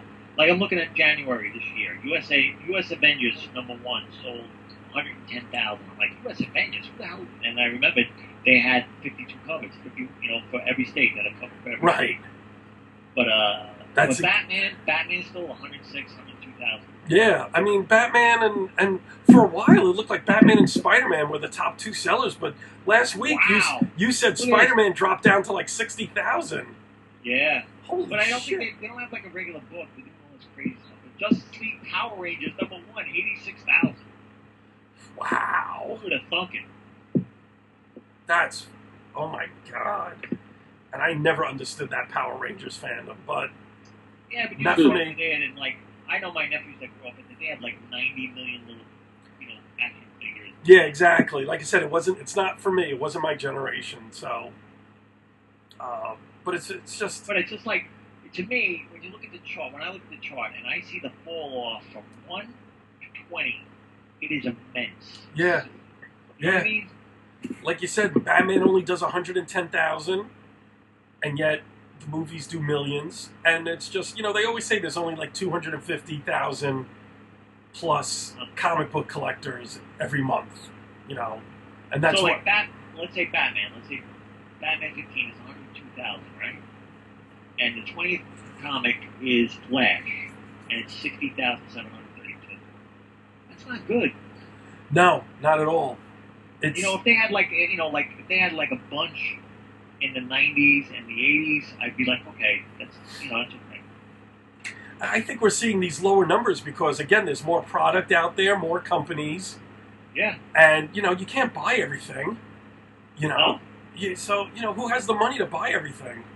And that's just comics. We're not even thinking about T-shirts, statues, posters, video, everything else that's sold in a comic store. Like, one of the days, Gary and I were talking about what kind of show we do. We want to do a show like this, where we go through all the crap that's in comic stores and cons. That's a good idea to do for next week. But I'm shocked at this. Wonder Woman, 14 and 15. That's pretty steady. They went 14 was 52,000, and at 29th, and at 30th was Wonder Woman for 15. The next issue was at 50,000. That's pretty good. I didn't think Wonder Woman sold that much. Mike, we're going to do another. That's another. Yeah, these are the best numbers she's had in years. I want to do a show about a bunch of elder nerds talking about Wonder Woman. It hit me one day. I said, Wonder Woman is the most important icon that nobody gives a shit about. You know what? We have to save that one for the release of the Wonder Woman film. Well, I Exactly. said we should do it like a week before or 2 weeks before, and put a big thing, the case against Wonder Woman, and get controversial, and have a bunch of members hate on us. Which yes, because she's the most beloved superhero, and the movie's going to make millions, and yet nobody bought her comic up until the New 52. Nobody gave a shit about Wonder Woman. No. Up until the New 52, but she's the most beloved plus, hero. I think not only that angle, but our angle as growing up as fanboys and how we saw Wonder Woman. I never really collected her when Perez, and we should save this Perez, and then I peeked in when Byrne did it, and then I got a bunch of freebies, and I was surprised how many Wonder Woman comics I actually had to give to my cousin Susan. But it's like I just didn't give a shit about it. Yeah, that's what I was going to say. When the Perez reboot came out post-Crisis, were you buying it because it was, the Wonder Woman's going in a new direction, or were you excited that it was Perez artwork? Oh, Perez, absolutely. Yeah, exactly. Same here. It was like, and at that time, I love Byrne, and I would still say Byrne is better than Perez overall. But god damn, nobody competed with that all. That was unbelievable. Yeah, that was ridiculous. That was beautiful stuff he was doing. He loved it. But it's like once Perez left, did anybody really give a shit about Wonder Woman? No, everybody. I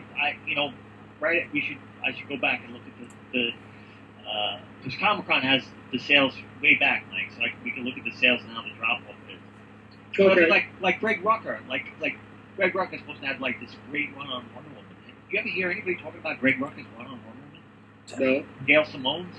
Yeah, just one or two fanboys. That's about it. Yeah, but it's not like think about Daredevil. Daredevil is like this character. He's like this C-list character that has more great runs than most A-list. Well, maybe not A-list, but most B-listers, and definitely more than Wonder Woman. Yeah. I mean, you look at some of the talent on Wonder Woman over the years. I mean, Walt Simonson wrote it for a while. Phil Jimenez drew it for a while with Simonson writing. I never hear anyone mention a peep of that. And this is Walt Simonson, who writes kick-ass action books. Well, let's save that for later. But what else? Yeah, but I mean, I like that idea. Anything else, Mike? You want to plug anything? Like anything that happened this week? You're like, oh my god, let's talk about that. Nothing stands out. There was the retailer thing, and I never know how to take that news because I just don't want to listen to the long, boring article. The retailer thing. They announced Dark Matters at DC, and they announced a couple other things, and I was like, I don't care. Oh yeah. Nah. Yeah, you sent me that stuff. I unfortunately haven't had time to read it yet. Yeah, like the guy was saying, I drew Batman with 2 battle axes. I'm like, really? That's just showing? Yeah, wow, whoop-de-doo. Batman thing. Doctor Strange been carrying a battle axe for the past year and a half. Yeah. And I didn't like that crap either. Yeah, that was totally stupid. It's not Doctor Strange. Yeah, exactly. And there again, they came out in the second book for Doctor Strange after the movie, and nobody's buying either book. And it just got canceled, the second book. Instead of reading about Batman carrying 2 battle axes, I'll turn to Conan instead. I'll read that. Yeah. It just seems like another show we were talking about having is like, why does everybody want to get into comics? Like, if you look, I'm looking at this sales chart. You see, on a page, they have 45 books on the sales chart. And those are the ones that just charted. Right, yeah. I mean, God knows there's a hell of a lot more than 445 One Punch books. Volume 9 sold 198 copies. The last book on this thing sold 195 copies. And you always hear about, like new franchises coming in, like movie like Escape from New York or Planet of the Apes and all that. Like, why does anybody want to get into comics? They're not selling anything. Yeah, that we could definitely talk about another time. Write these down. Write these down, Patrick. Also, what I would like to talk about, too, I mean, we're talking about comics and the numbers they're selling. But meanwhile, again, you look at Raina Telgemeier. Her last book came out last year, has a print run of 500,000 copies, which is more than anything comic-wise in the last few years. Not even a Jim Lee relaunch of Justice League. Yeah, but like I said, but look at that, like Diary. She's a Judy Blume. She went the Judy Blume route. She didn't go the comic. Yeah, but that's what I'm saying. But look at that, Diary of a Wimpy Kid, Amulet, The Bone, Scholastic. Yeah. They sell way more than their comic counterparts. I mean, Bone through Scholastic probably sold a hell of a lot better than Bone Yeah, that guy's a millionaire. through Image, or through My friend was just telling me his daughter's in 2nd grade, and she read all the Last Avatar novels. Yeah, those things are huge sellers too. To me, that's where the true comic market is going to, in that direction. Yeah, like you at know. one time, Gary told me they should come out with like Shonen Jump style comics. Every couple of months, you come out with one. We have a Batman story, then you have 2 Batman stories, a Batgirl story, and a Nightwing story, and a Robin story, and there you go. It's $8. So that leads me to beg the question: are comic book superheroes in print losing steam? No, like I said, they haven't really changed. If you look on this thing, go to comiccon.com. I don't know. Let me see. I didn't think it was a thing. Yeah, I know the website. Yeah, just go back, and it's like top is like 100,000. That's like the ceiling, and it just sort of stays there. I think it was like 2 years ago or 3 years ago, guys. They said sales were up overall. Yeah. Oh, sales. They always say sales are up on the floppies up until like the last year or two. Now it's the graphic novels and trades have overtaken. Yeah, like the monthly trades. I just Amazon and in stock trades. The prices are like ridiculous. Why am I gonna spend I'm gonna have like 12 books in my house instead of just one. Exactly. Whether or not the industry is going to go in that direction, that would be a major shift. I just think that I just like if they just say, no more, it's all going to be digital and trades. How do you think that would be received? It's weird. I think some fans would love it. I think those who get their weekly addiction, of course, will be upset unless they decide to switch to digital. I think it's the retailers might have it the hardest. With this type of seismographic shift. Look at this, I'm looking at the... because now you have to treat a comic book store like a bookstore. So nobody, right. You're not going to have people coming in every week for their new fix. So now you have to figure, if you have books only coming out in trades every few months, you got to keep your shelves stocked constantly. You have to get other things to get people to come in. Yeah, see, I would think it would be the death of that because online sells it cheaper, and you just get more bang for your buck online. Yeah, and I think too, if you eliminate the weekly book, you eliminate people who still come into the store, but you eliminate that sense of community. Like a lot of people meet up Wednesdays and talk about stuff. Like you saw that at my store. Every Wednesday was you and Kareem and other people, and we bullshit. And I think if you started doing more of a trade, graphic novel type of sales operation, I think you would lose that sense of community. I'm looking at the trade sales chart here for January this year. Batman, I Am Gotham Rebirth is 9,122 books. But that's retailers. That doesn't count bookstores, bookstores, and Amazon. Amazon and Barnes and Noble. Yeah, it's still kind of low. Yeah, that's real low. But I mean, what I'm saying, what would you It's $16.99 book. So what would you sell that for in your store? Let me look it up on that. Well, if it's price point at $16.99, that's what I would sell it as. Okay. And then maybe after a few months, I would take 10% off.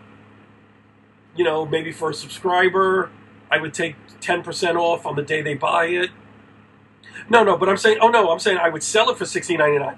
I would buy it again for 40% of that cover price. Okay.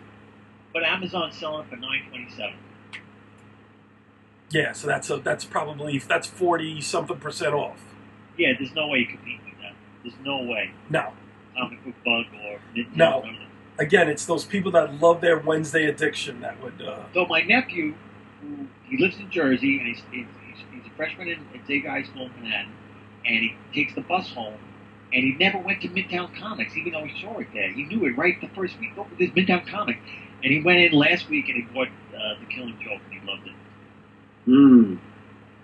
Oh, so he knew of The Killing Joke even before. Yeah. He's the guy in. I got. Remember, I was getting him Billy Batson and the Magic Shazam. Yes. As soon as he could read, I got him up, and then Monster Society, and then as soon as that ended, Super Dinosaur started. Yeah. And then, that was a fun book. Like, he's going through my trades collection, guy, like you wouldn't believe. And I keep telling him, he keeps watching Watchmen. I said, not Watchmen, not yet. I want you to get a little seasoning. I want the Jesuits to get a little analysis in you. You know, look at all the comics I have to go through. But he loved the Visions. He's the one he read the Vision first and got me turned on to it. And it really was good. Yeah, I got to borrow that from you. That's what, and it got critical acclaim online from the New York Times. The New York Times raved about it. Yeah, you know what it is? Like, one of the things that I miss about comics, it felt like its own thing. I didn't feel like some other thing was going to fucking pounce into the frame at any second and say, woohoo, Monsters Unleashed. No. It was like, you know what I mean? If I ran Marvel or DC, I would have, like, no events ever and no crossovers for at least 2 years. I would let the creative teams establish what they want that character to be, and fans would be like, why is it Batman teamed up with Superman? Well, that's another question I wanted to ask you guys for another time. Do we really need a Trinity comic? Fuck's sakes. What kind of comic? Trinity. That's Batman, Wonder Woman, and Superman. Yeah, see, I again, I never thought Wonder Woman. She may have been the first successful female superhero. She wasn't exactly the first, but she's very iconic. But I don't think that means that she is part of this trinity of like the three great superhero tropes. Right, but but they have to bill her like that because of a lot of things. You know what I mean? If they're going to do stories with the three of them like that and market it that way, it should not be a mediocre story. It better be. It's a monthly. It can't be. You can't talk every month. That doesn't work for me. And they're all in the Justice League together. So what's the point? Yeah, no, that doesn't work for me. No. A meeting of those three minds should be special, and there's nothing special about doing it on a regular basis. No. Exactly. Yeah. Well, that's the thing about these events. I really feel like nothing's really special because every superhero in the world has to get together every month and a half to save the world. Yeah. The exactly. Avengers are pointless. The Avengers are pointless. Justice League are pointless. Yeah. Well, in the beginning, the original events, like Crisis or Secret Wars, there was a point to them. Crisis was rebooting the DC Universe. Secret Wars, it was a toy tie-in. That was a completely different kind of event. Yeah, that was a different event. It was more of a tie-in. But at least they had some everlasting effects. Spider-Man's black costume. Yeah. She-Hulk joined the FF. Everybody was saying, Spider-Man's getting a new costume. Oh, my God. Yeah. She-Hulk joined the FF. The Thing left, for a while. But nowadays it's just like, Civil War. Let's have heroes just fight each other over some ideology. But it's like, really? Does that need to be a event on its own? And then they took away the ideology of it, and then you were left with Contest of Champions. Yeah. Yep. Exactly. Yeah, they went from Civil War to Monsters Unleashed, which nobody's talking about, and now you're going right into Secret Empire, and after that, Generations. Like, let me breathe. Let me find out what the hell. Like I said to my buddy Fred after Secret War, when they sort of rebooted the Marvel Universe, and I'm reading comics, and I said, I don't know what I know. What do I know that I know? Because I don't know what's real. Like, who's friends again? Like, Hawkeye's talking about Bruce Banner like he's his best friend, and I'm like, I don't remember that. Yeah. That's because it didn't happen. It only happened during the event. That was it. That they were friends. They weren't even on, like, the Avengers at the same time. And then, they didn't like share beers together or anything like that. So. Yeah, like, it's just, maybe Defenders. Was he ever in Defenders with him? Yeah. Yes, he was. Yeah. Well, yeah, he was. Yeah. All right. But he was more of the Hulk. He was never really Bruce Banner in the Defenders. He was always the Hulk. Yeah, always Hulk, yeah. Yeah. And then, like, when Rhodey died and Falcon gave the eulogy, I'm sitting there going, you don't know him. You never hung around with him. You're never on the same team with him. What's going on? How can you love this guy so much? Yeah, it just seems like, they're cramming in some sort of agenda but it's just like, like I'm a long time, man, I should know where the solid ground is. Exactly. Even with, like the old one, like Gotham, like, remember DC, the Master, he went from Zero Hour to who's the other one after Zero Hour? Jesus, what came after 0 Hour? Legends? Was Legends next? Maybe? No, because they did Crisis and then they had to tweak it. Was Zero Hour the tweak? Yeah. 0 Hour But was I mean, the like, tweak, and they screwed but that they up. but they, that was a few years ahead, and they sort of like let you know kind of where the tweaks were going to happen, so you knew where you were going. You know what I mean? Yes, yeah. And then Infinite Crisis, and 1 year later they didn't have to justify anything. It was just like, here it is, and I was like, okay, it kind of works. Same thing with sequel 4, and then they went into Final Crisis, and I didn't know what the fuck Final Crisis was about. Yeah. You also had Countdown. Yeah, my eyes started to glaze over at that point. Yeah. I tell you, who was the one that Dan Didio didn't do? It was 52 and Countdown. I think it was 52. 52 was Greg Rucka and somebody else that was really good. And it really, if you like the question, it's a must-read. So Vic was great in it, and the new question, they introduced the new question, Renee Montoya. Female, yeah. And she earned it, right? I have no problem with the female question after that. No, not at all. Not at all. Greg Rucka, by the way, just my 2 cents, he created Batwoman, the current Batwoman, everybody wants Batwoman. He writes the question, Renee Montoya, 100 times better than Batwoman. Yeah, I have to admit, I tried getting into Batwoman, and there's just something... She's completely unlikable. Yeah, there's just...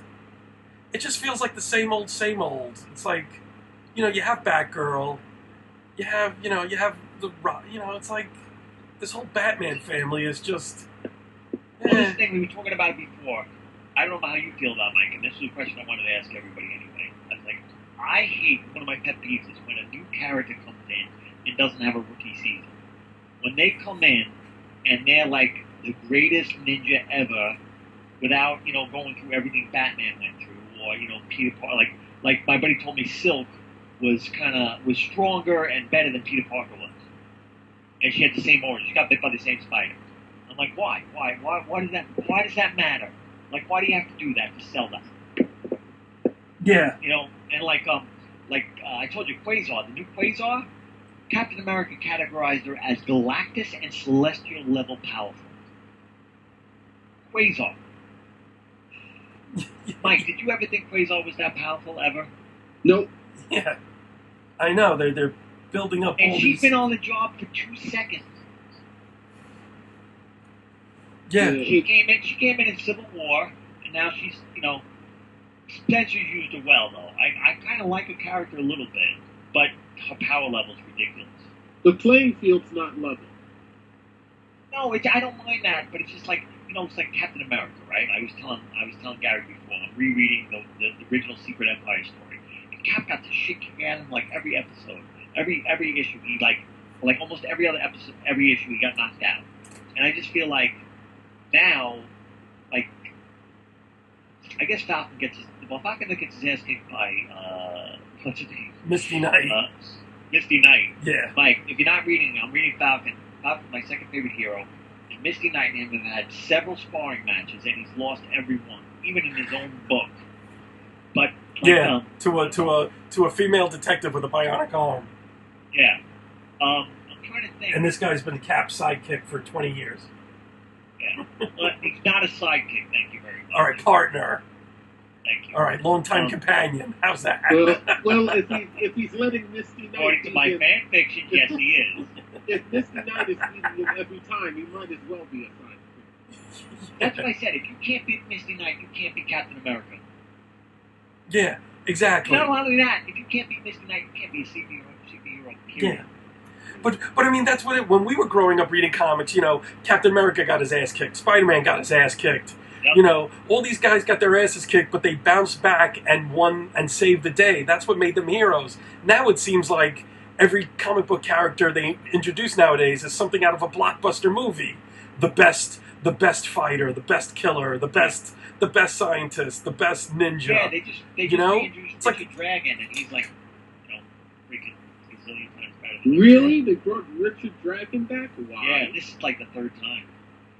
Yeah, but now everybody has to be the best, like it's a Tom Cruise movie. Because every movie, Tom Cruise was always the best race car driver, the best pool player, the best assassin. That's another topic I wanted to bring up, the power creep. Like I said, like Captain America now is the greatest fighter in the Marvel Universe, right? You know, so like the greatest fighter in the Marvel Universe used to throw, you know, right hooks and uppercuts. Now he's got, you know, he knows like jiu-jitsu and all that kind of thing. Well, he doesn't really know that, but I mean, you know what I mean? Like everybody's a super ninja, and they all know like.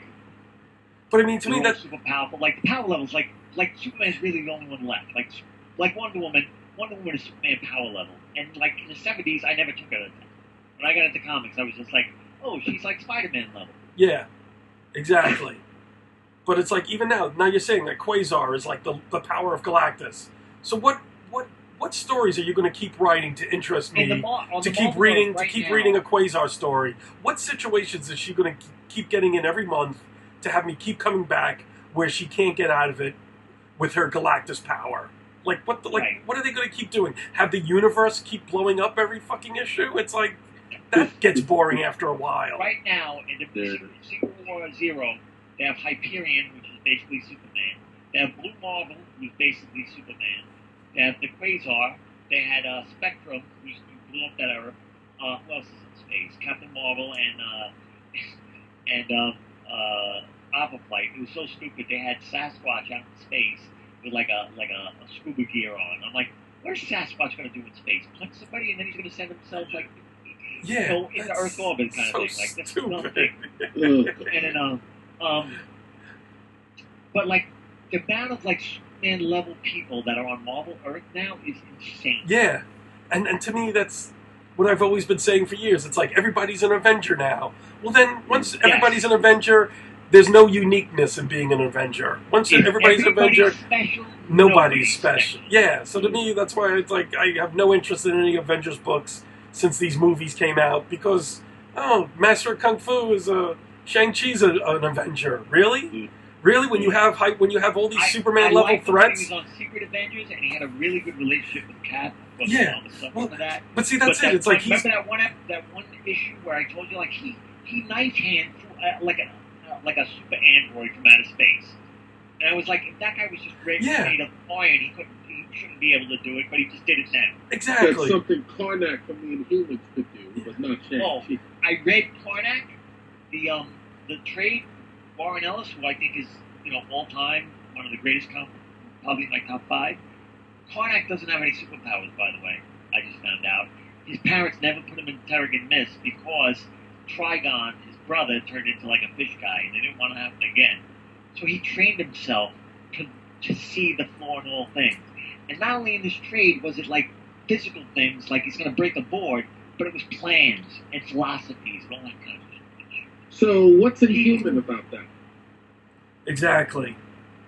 Mike, he one-punched a factory down into rubble. He took 2 fingers and split a bullet that was shot at him in half. No, if you're a super karate guy, you can't do that. Exactly. You might be able to beat 7 guys up, but you can't one-punch a factory down. Sorry. Or you can't split a bullet in half. You're not Superman. No. You're with not 2 fingers. Yeah. Why don't we end the show on this now? But I want to pick that up later. All right, on. write down these ideas. To me, it's like we all know superheroes are stupid, but there has to be some internal logic to what they do. Once you disregard that internal logic, like you said, like there was a limit. Like I felt like, and we'll get into this, when we come back. Maybe it's like I always felt like Spider-Man was living in the same world as I was, but just a little different. Yes, yeah. Now they're all gods.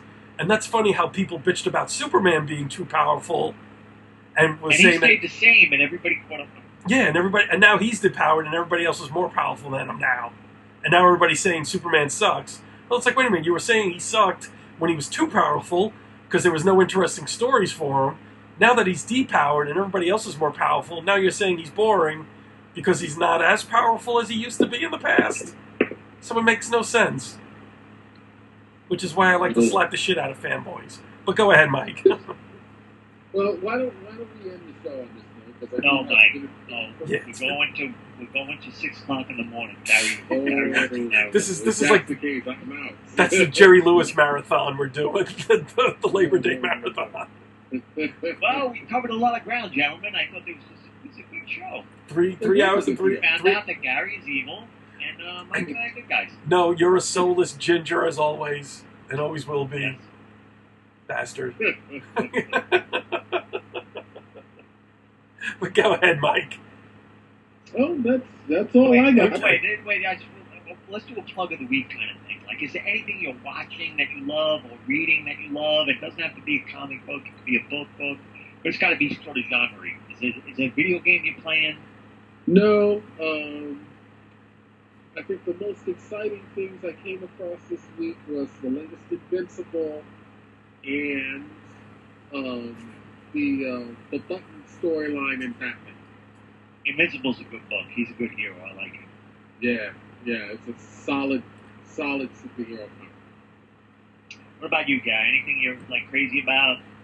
What I just finished up a couple of weeks ago, and I'm gonna hype it again. I didn't hype it on here. Was that graphic novel California Dreamin', and it was about it won the best award as best graphic novel at MoCA, and it's about of this French cartoonist did this huge 200-page graphic novel about Mama Cass's life, right up to the beginning of the Mamas and the Papas, and I thought I wouldn't like it. No, Patrick, this is why Patrick's an a-hole. Patrick says he's a comic book fan. Patrick is not a comic book fan. Patrick is a superhero fan. Because he wouldn't read something like this, even though it is a 200-page cartoon graphic novel. About a fat lady who choked on her own mouth. Hey, I like the Fifth Beatle. Yeah, the Fifth Beatle was good. That's what I mean. Like, those books, to me, are much more interesting nowadays than the superhero genre. I'm sorry, they are. Yeah. You know, and there should be more books like these out. Like, you know, doing a nice little cartoon history about Mama Cass. You know, you get some kid to read it, and then they start getting into the Mamas and the Papas, maybe. I remember when Marvel did the life of John Paul II. Yes, that was good. And Francis of Assisi. I was Yeah, like, right to the CC, yeah. Yeah. that Marvel said, you know what we need? Book about the Pope. You know. Jim Shooter, I got a great idea. What is it? Brilliant. The Pope. Like those Guinness commercials. Yeah. So I read that. That was good, and now I'm reading a book about Shoeless Joe Jackson, and I'm reading all my entrepreneurial books. And Are you still watching Legion? Legion's done. It was only 8 episodes. Oh, okay. What do you think? I loved Thumbs it. Up, thumbs down? I loved it. I thought it have was you seen it terrific. yet? No, not yet. I'm halfway through. I think it's great. I'm watching Riverdale because of all the dirty sluts they have on the show. You know what my nephew said? The one that's a freshman in high school? He says it's the worst thing ever, and that's why it's the best. He said he can't get enough of it because it's so horrible. It is. It's so... And I asked him, I said, Betty or Veronica? He said, what do you mean? What do you mean by me? Betty or Veronica? What would you pick? He had no idea what I was talking about. Okay, that boy needs to sit down in a talking to. Go back and watch some more. Yo, Ginger, Soulless Ginger, go. Now what am I excited about? I'm just plowing through a lot of trades. I did Elric. I did Avengers, where the Division came in. I did the Aftermath with Archie. I did. Is this the new Elric you're reading? Or is this the old? The one, remember I sent you the thing, the guy Razor Fist, the French ones that Razor Fist recommended? Oh, geez, that's right, okay. It's like, it was, the art is unbelievable. Yeah. It's just really great. And I always say I want to get some more French comics, and I never do. But they were cheap, but there's not a lot to them. Like, they're not like, you know what I mean? Like, you get more an American graphic novel, but the first one, the Ruby Throne, if you ever read Elric, you have to read it because it's not a Michael Moorcock story. But Michael Moorcock said, "This is amazing. I love it." Oh wow! Okay. Yeah. Okay. The thing is, I just love P. Craig Russell's version of Elric. Yeah. That I have a Razor hard... Fist. I'm telling you, Razor Fist. I recommended all that stuff. He's a huge Elric fan, and he really knows his Elric history and what it spawned, and he just goes raise it. He's got a thing, raise the first comics Elric, and he just like bang, bang, bang, bang, read this, read this, read this. Yeah, P. Craig Russell was unbelievable. I remember buying it. What was it? Was it Epic? Was that the big book that they had it in? They had it in Epic, and then they had it in the original, like the third Marvel graphic novel. Yeah, but it was Epic. I mean, I remember Epic when I was coming out. Yeah. I was like, wow, this is really good stuff. Yeah, it was Epic. It was first appeared in. You know, it wasn't anything. I never pictured Elric like that at all, but it worked. Yeah, to me, that's the definitive version of Elric. That's why I have a hard time reading anybody else's. Oh, really? You got to read this one. This all right. Julian Blondell, and I can't remember what the French artist is, but it's like Michael Moorcock said it captures the decadence that he was trying to portray in the Dreaming City story. Oh, cool. All right. All right, guys. All right, Mike. Good talking to you. It was a great show. Yeah, it was. You know, next week we won't have Gary because you know where he stands.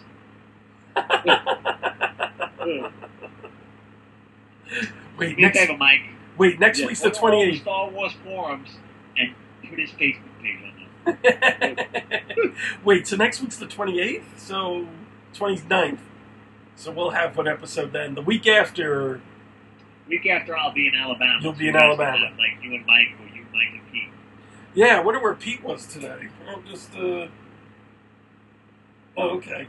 So all right, we'll talk next week. But Pat, bring up one of those couple of those ideas we just talked Yeah, about. but writing them down.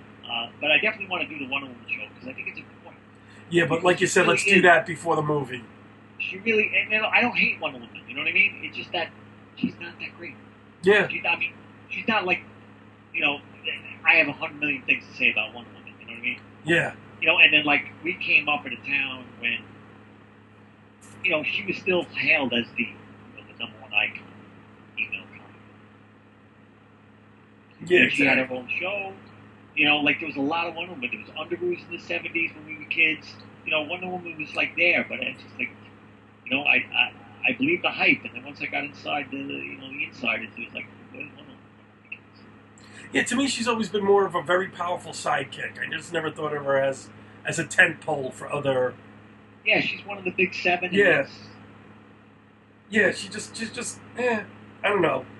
Maybe it's because of the way they wrote her in the 70s. Plus, I think you know, from a male's perspective of hardcore fanboys who span decades, you know, what her uphill battle is in the comic world, and maybe what the movies will do. Yeah, exactly. I agree with you. So, all right, do you want to do the Wonder Woman before the movie comes out, or the night the movie comes out? Before the movie. So, you know, this is what the title I think it should be. It should be The Case Against Wonder Woman. You know, very dramatic. It's the only time anybody talks about Wonder Woman when they're bitching about her. Remember when they gave her pants? Yeah. You couldn't turn on the internet without getting the princesses don't wear pants. So, you know, we state like what, and then we can have a post-movie show and say, you know, how it worked. What do you think worked? Because they changed a lot. You know, that Wonder Woman on stage on that screen is completely different from the Wonder Woman we know. Yeah. You know what I mean? Just movies on the 411 is a big change. Yes, exactly. Yeah, welcome change. I think. It's a what? It's a welcome change, I think. I think so too. I think that gamble is going to pay off. Hopefully, you know, I really root for this movie. DC needs a hit. Not a hit. I mean, they get money. As soon as they need a critical hit. They need a critically acclaimed hit. They need a good, fun movie. Yes, they do. You know, I'm expecting like the Mary Sue and a whole bunch of Salon and all this shit to fucking gush all over it, no matter what. Oh hell yeah, Mike, all right. But all right, let's falling asleep on us. Yeah, good talking, Mike. Good talking to you. I'll talk to you later. I'll talk to you later. You're around tomorrow, but you're not doing anything. Right. All right. I'm gonna be watching movies. All right. No. I gotta go to the comic store and pick up my comics. I haven't picked up my comics in 3 weeks. I gotta drop something off. I got a trade today. Why don't you pick me up? Why don't you pick me up and we'll go to the store? I haven't seen you in a while, you bum. Yeah. All right. No problem. Give me a call. Working tomorrow. What? Not working tomorrow? No, I'm only doing 2 hours at the warehouse tomorrow from like 3 to 5. Mike, I want you to go to that store, Manhattan Beach, take some selfies with some roller skating guys and send them to me. All right, I'll talk to you soon, Pat. All right, take it easy. Take care, Mike. Mike, I'll talk to you soon. Yeah, give me a call. You got it. Late. Yeah, I mean in the next few minutes. You got it. Yeah, I got to tell you something. Talk to you then. Okay, cool. Bye.